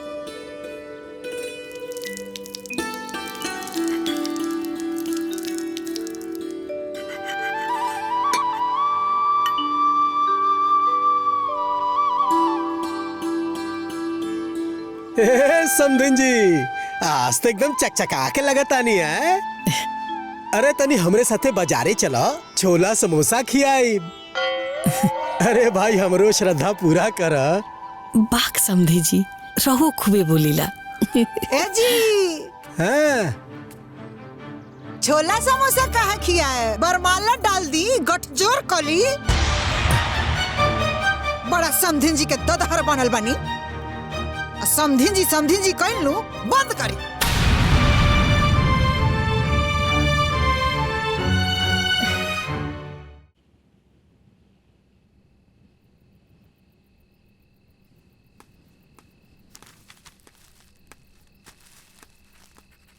ए मधु, भाभी के बुला।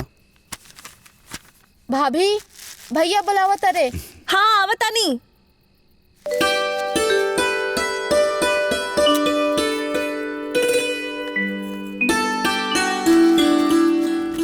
भैया ये जो का जी? माला एकरा में माँ जी के सेव, दवाई और जूस बा, दे दिया। ठीक बा। देख लू बड़को, जना से ना कोनो सुख ना सवारत, ओकरा के जूस पियावता कमीनवा। उहे नु पढ़ौले बिया माँ जी। पढ़ौले नहीं खे, माई बेटी मिलकर ओकर मत्ती मार लेले बड़स।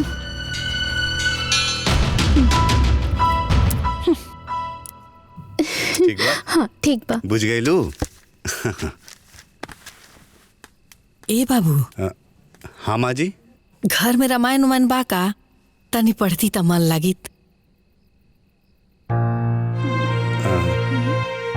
वो तो माई के पता हुई, माई से पूछ ली ना। अच्छा।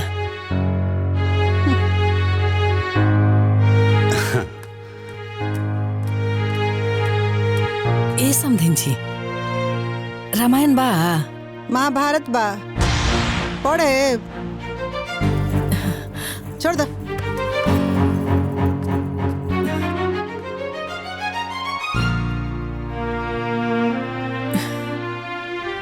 आखिर ये लोग हमरा साथे ऐसा काहे व्यवहार करता?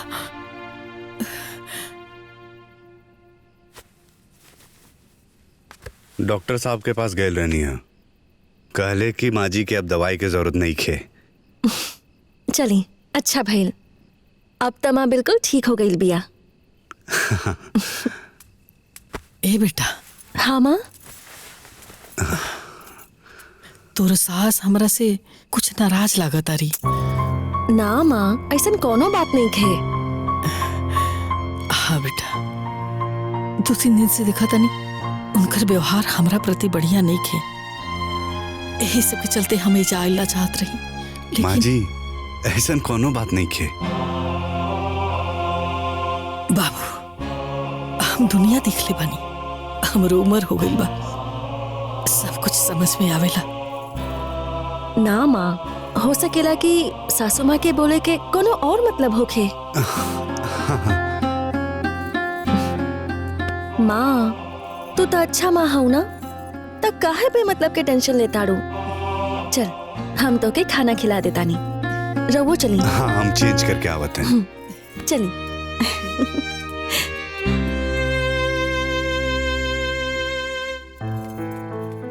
आई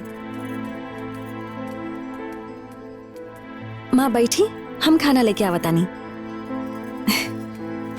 अरे भगवान,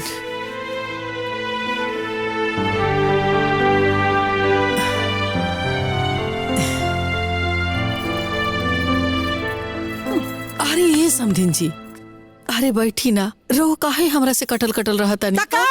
रो कपार पर हम बैठा रही, जब रुआ सेवा मेरा और बेटी दमाद लागले बा तो हम का दही पर के छाली काटी। जे राउर हर रुआ में सटल बा, हम के हई?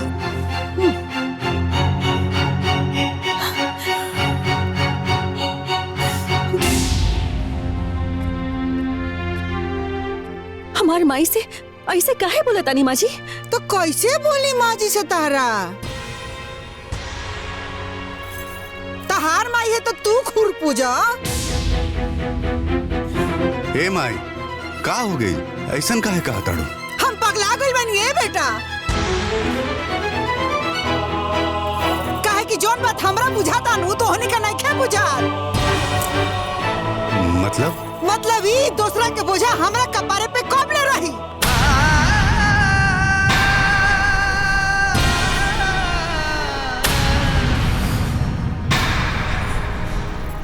माँ जी,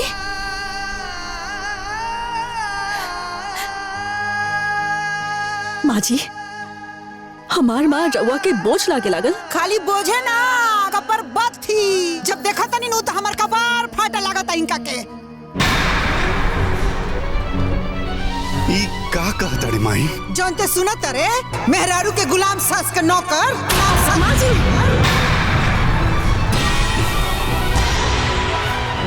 हम अपन माँ के बेइज्जती बर्दाश्त नहीं के कर सकत। आखिर रउआ हमार माँ के का समझ ले बानी? हम अपन माई के सेवा करतानी त रउआ का चलतानी? हमरा और बहुत बाद में बानी, पहले हम अपन माँ के बेटी हई।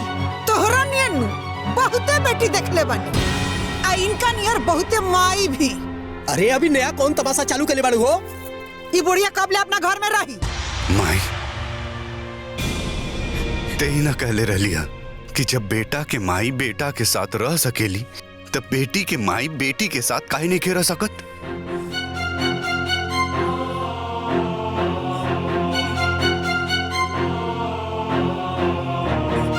तो खाली हमरे कपारे पर काहे रही है? जना का 2 बीघा लिखले बानी नु ऊ काहे न खिनका के रखत? माल खाई के हुआ और हम काहे फोकट में इनकर मलामत उठाई?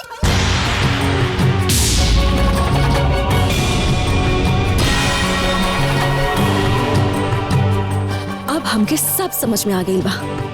इस सारा ड्रामा हमरा माँ की संपत्ति के लालच में होता। तो काहे ना होई? ये आश्रम ना हो कि केहू मुंह उठौले चल आइया घर में सेवा पानी होई। सासी माँ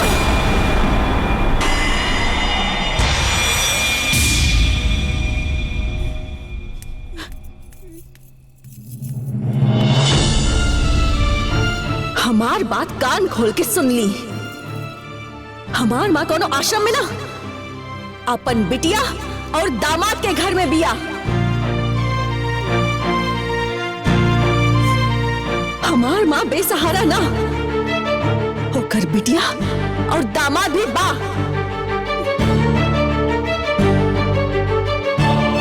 हम रउआ लोग के जीवन भर गुलामी करी तक कोनो बात ना। हम अपन माँ के सेवा करतानी तक का तकलीफ बा?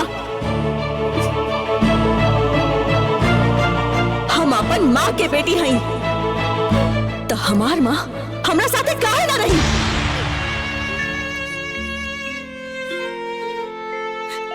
हर सास के अपन बहू के नैहर से ही प्रॉब्लम काहे होला? आखिर ओकर का अपराध बा? भगवान त ऐसन कौनो तराजू नहीं के बनवले बाड़े जहां बहू के ससुराल के पलड़ा बहू के नैहर से भारी होखे, बहू के सास के पलड़ा बहू के माँ से भारी होखे।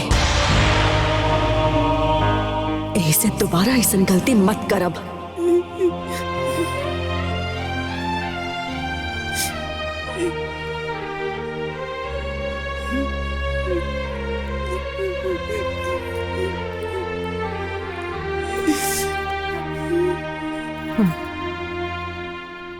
हमार माँ अपनी बेटी के साथ ही रही।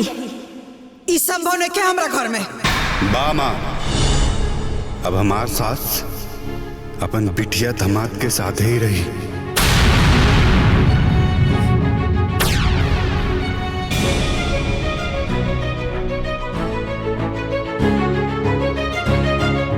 भले ही हमरा ई परिवार से अलग रह के पड़ी।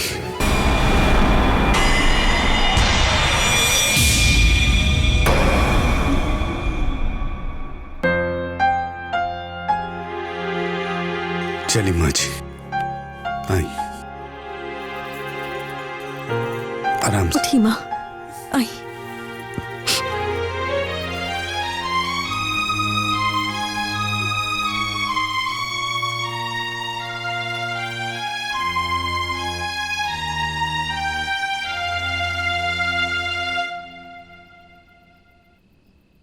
आज ही घर में जौन ड्रामा भइल तौन तोहरा हिसाब से निमन लागल है का?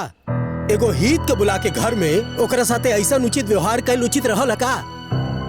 उ पतोह का सोचत हुई बेटा भी हमनी के खिलाफ हो गई। तो रहो ना ऊ अपना सासा मेहरारू के लेके। देख माई, तोर स्वभाव बिल्कुल नहीं ठीक लगता। तो 6 में नहीं रहा तो 6 में दूर हो जाले। देख आखिर रात छोटकी तो के बोल दिला से ना ये सब सारा नाटक नौटंकी ड्रामा ओकर माई के प्रॉपर्टी खातिर हो रहल बा ना। तू कम भी है का? पतो हमार आज सोचती अपने चचेरा भाई के बारे में। अरे ई बतिया हमनी के पहले बतावे चाहत रहलो कि तू बियाह धन के लालच में करत हो। मतलब इहो कोनो बताए वाला बात बाजी है? और जब हमरा के ना दिए नु तो जा अपना घर में जौना के दिले बड़ी करते नहीं तो हम काहे करी? यह बतिया तो के माई उनकरा यहाँ के बुलाइले पहले सोचे चाहत रहल। तो हम का जानत रही कि हमार पतो स्वार्थी निकल जाए और साथे साथे हमरा बेटा के अपने जाल में फंसा के हमरी के खिलाफ को दी। अरे वो बेटी है, वो दमाद है। हे माई तही कहत रही है कि दमाद बेटा के बराबर होला। तोर बेटा भी अपन फर्ज निभा रहल बा। जकरा जौन मन में बा तौन फर्ज निभावे। बाकी हम वो बुढ़िया के देखे के नहीं चाहत, बस बात खत्म।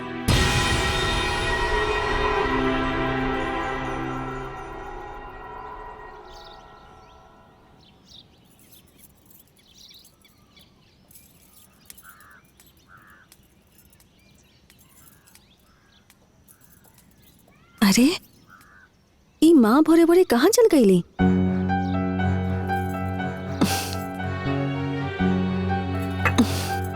माँ,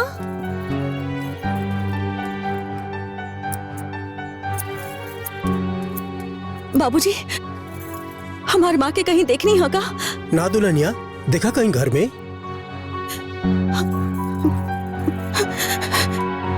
माँ, का भइलो? देखी ना, माँ ना अपने कमरे में बानी ना कहीं और लोकतानी। गईली कहाँ? अरे जाइए कहाँ, कहीं और हुई है। देखी बढ़िया से। माँ, माई, माँ जी, माँ, माँ जी, हमार माँ के कहीं देखनी होगा?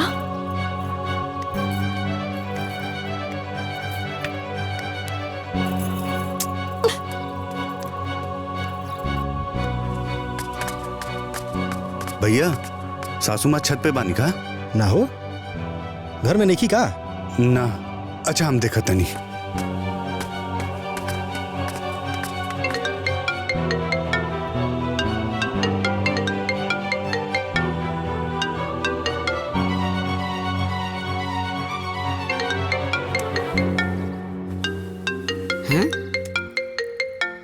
अरे ये तो माला के फोन बा। बोला बहन। भैया माँ वही जा गई बाड़ी का? माई ना तो 1 मिनट रुका। हाँ रुका रुका देखा था नहीं।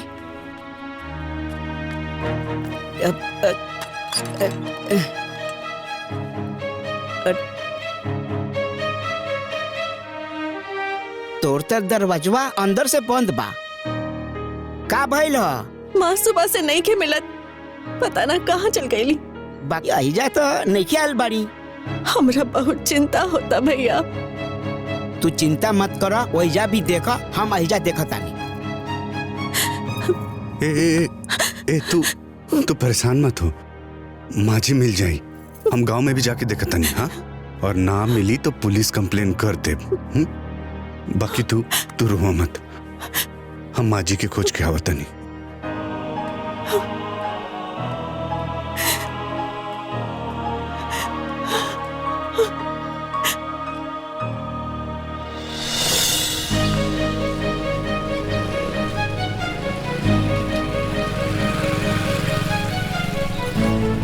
ए भैया, हमार सासू माँ के देख ले बड़ा का? ना भैया, ना ना।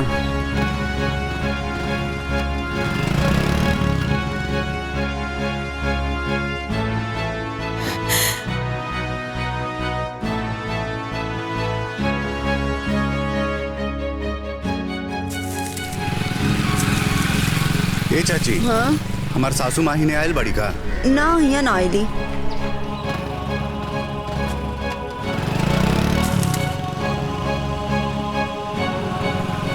ए चाची, हाँ हमार सासू माँ के देख ले बाड़ू। नहीं बाबू, हम ना देखनी।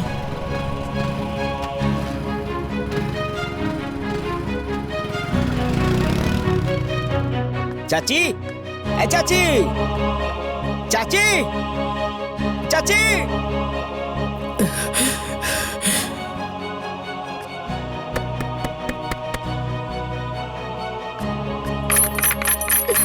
चाची, अरे ये समधिन जी, अरे बैठी ना, रो काहे हमरा से कटल कटल रहा तनी। रो का पार पर बैठा रही। जब रउआ सियान है और बेटी दमाद लागले बा तो हम का दही पर के छाली काटी। हमार माई से ऐसे काहे बोलत तानी माँ जी? तो कैसे बोली माँ जी से तारा? तहार माई है तो तू खूर पूजा। ए माई, का हो गई? हम पगला गइल बानी ए बेटा। काहे कि जोन बात हमरा बुझा तानू तो हनी का नहीं बुझा। चाची, ए चाची, चाची, ए चाची।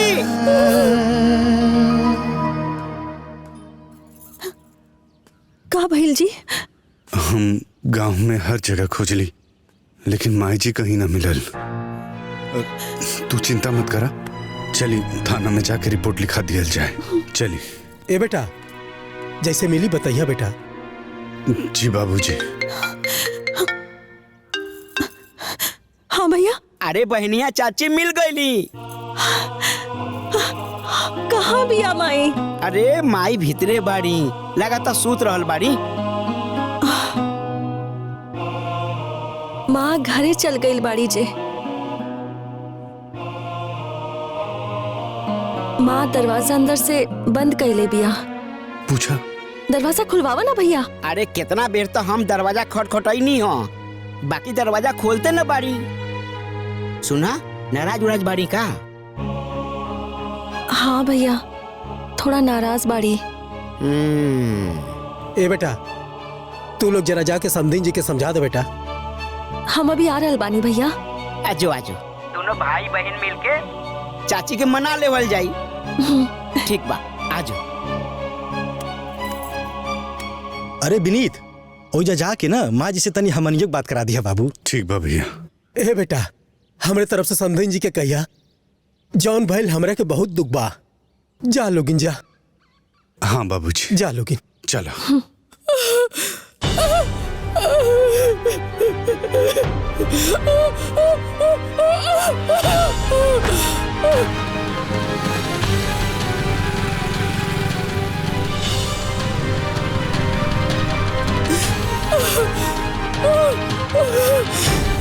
ए चाची, मला गईनी।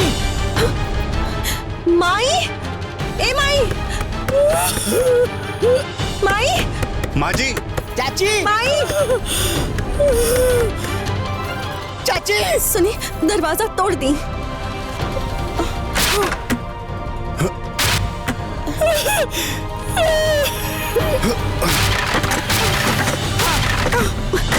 चलो। माँ,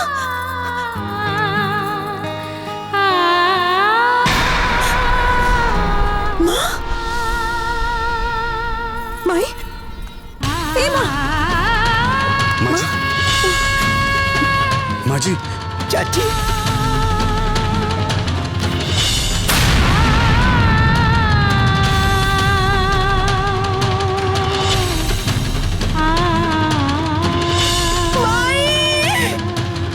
उठना भाई।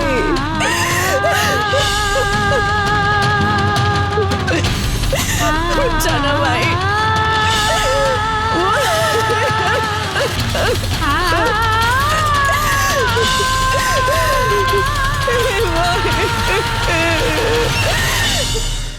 बाबूजी, भैया के फोन आइल बा। अच्छा, लावदा तनी समधिन जी के हाल चाल ली।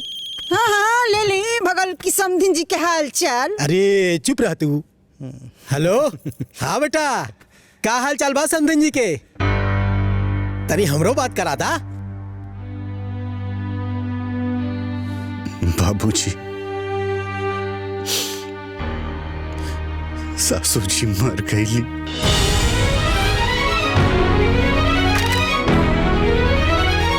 का भइल बाबूजी? ओकर सासू मर गईली। तब के जा अमृत के घैला पी के आइल बा। अरे चुप रहना तो मारा वैसे झापड़ खींच के ना तार उपदेश दिहल सब भुला जाए। दुष्ट नीच लालची औरत आज कर दे लुए बेटी का नाथ। तो हम कहाँ पर और दवाई लिखले रहनी हाँ। फिर तो बोला ताली आज तो की जिंदा ना छोड़ा, आज तो की जान से मार दे। अब रुक। अरे रे रे बाजी बाजी बाजी रुक जा। हम समझाते ए माई ये तू का बोलता रे माई? तोरे तनको कुछ समझ में आ रहल बा? अरे ये मूर्ख औरत के कहाँ समझ में आई? अरे एकरा चलते एगो बेटी टूअर हो गई। जीवन भर खातिर अपने माथा पर काली कलंक लगा लेलस।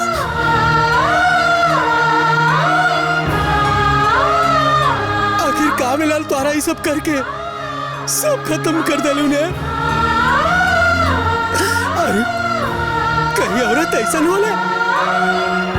अरे कैसे पाप के प्रायश्चित करबो, कैसे कलंक धोबो? हे बेटा। हाँ बाबूजी।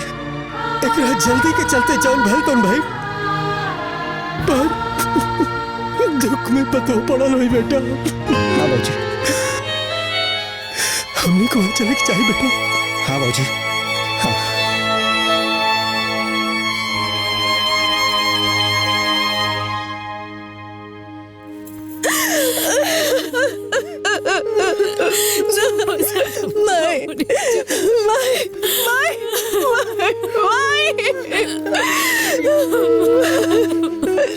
भाभी देखी ना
सब कुछ खत्म हो गए।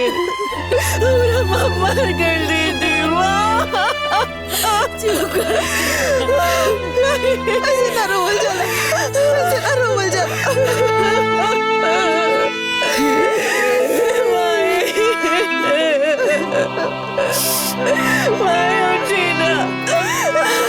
ए छगन छगन अर्थी के तैयारी कर जाओ बेटा।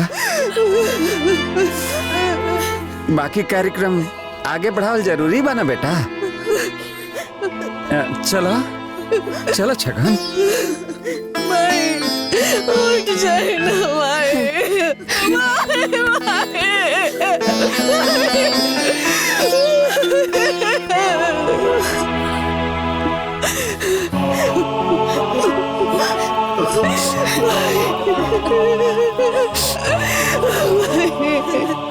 अब आवा लोग अर्थी के कंधा तो लोग शमशान घाट ले चल जाओ। ए छगन बाबू आगे उठाओ। हम काहे उठाई?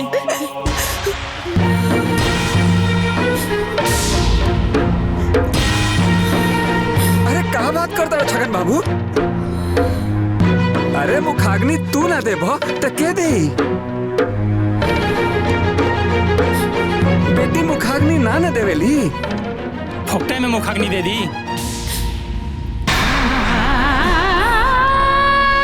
ए भैया जमीनी हमारे नामे करवा दे लोग।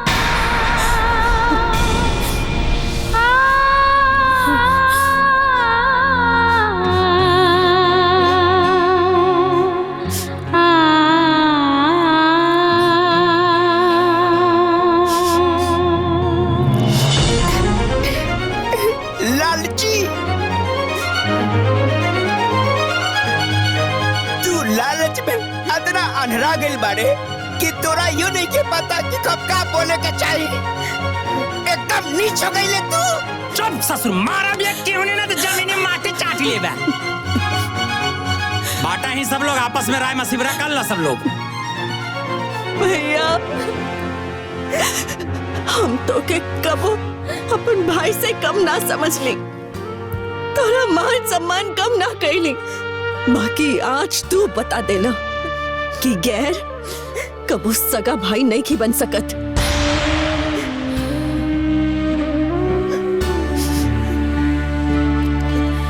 आज तो हमार माँ के लाश के ऊपर जमीन के बात कर तारा, तोरा की शोभा देता का?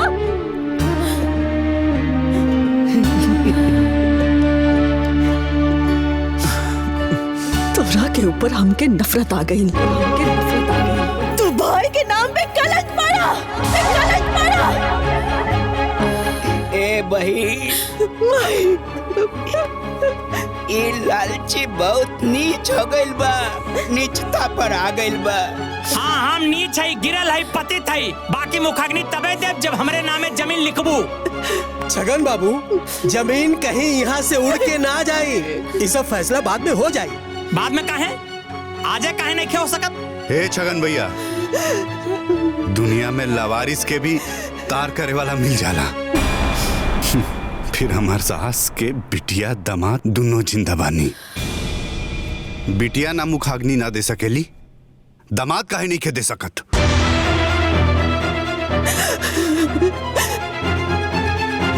हाँ पाहू वैसा ये लालची कमीना के मुखाग्नि देला से चाची के तारण ना होई। रउआ मुखाग्नि के तैयारी करी। ऐसे कैसे दी हो?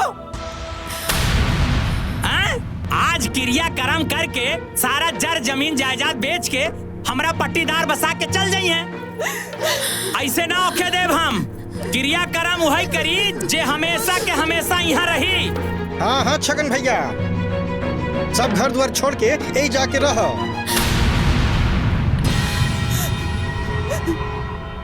बिल्कुल सही कहा ताड़ा साड़ू भाई।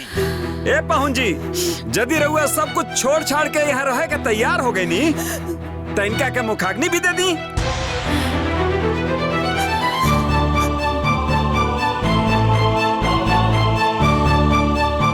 का भइल हो? बोलल बहुत आसान होला, बाकी करल ना। छगन बाबू निभावल मुश्किल ना होला, भगवान हमरा के दुद्दू को बेटा देले बानी।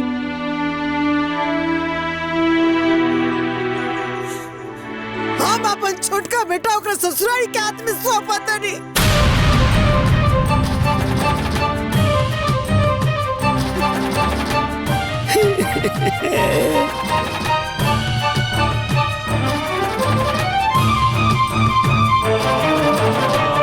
हमेशा कहते कि दामाद बेटा बराबर होला, बेटा बराबर होला, लेकिन हाथ रहनी। ए बेटा, बेटा होके के फर्ज निभाओ। अपना सास के बेटा उठाओ, आग उठाओ, अंतिम यात्रा शुरू कर।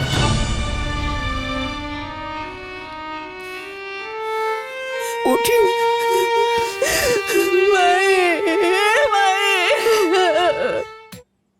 समधन जी, धन के लालच में एकर बुद्धि भ्रष्ट हो गई रहला। अब वो तो ऊपर चल गई स्वर्ग, उनका से हम कैसे माफी मंगवाई? लेकिन रउआ लोग एकरा के माफ कर दे लोगन। हमने के हैं सब माफ करे वाला? माफी तो उनका अपना बहन से मांगे के चाहे।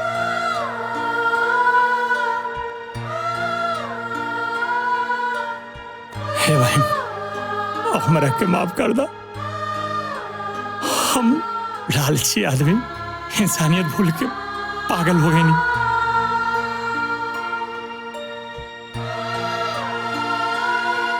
हमसे बहुत बड़ी गलती हो गई, माफ कर दो बहन। तो हर बात याद करके था तोरा तरफ देखे के भी मन नहीं खे करत। बाकी आज तोहरा चलते हमार माँ के एक दामाद मिलल जो बेटे का फर्ज अदा कैला। चला उठ जा, हम तोहरा के माफ कर देनी।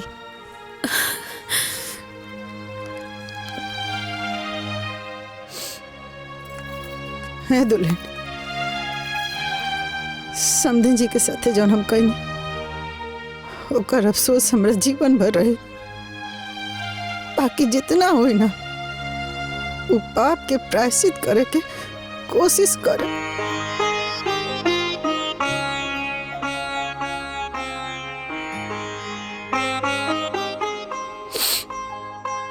सुना, वो घर तारे आवाज जात रही है।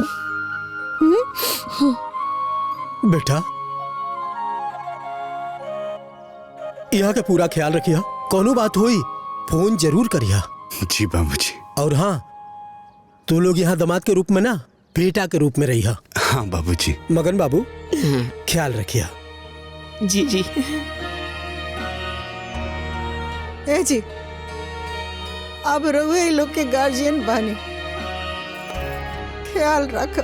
अरे ये हमार परिवार है, हम ना ध्यान दे तो कैसे चली।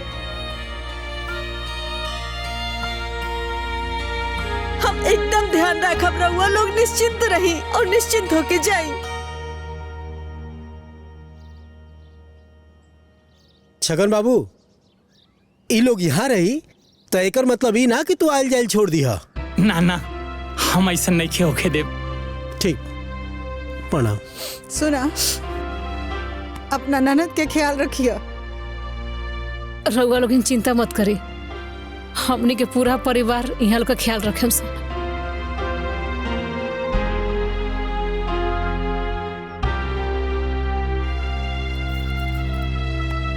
ख्याल रखिए।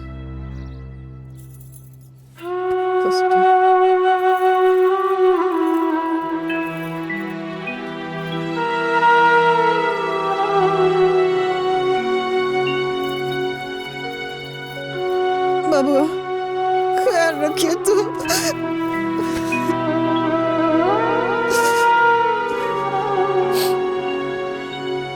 तू लोग ठीक से रहिया। चल प्रणाम। खुश प्रणाम। चल।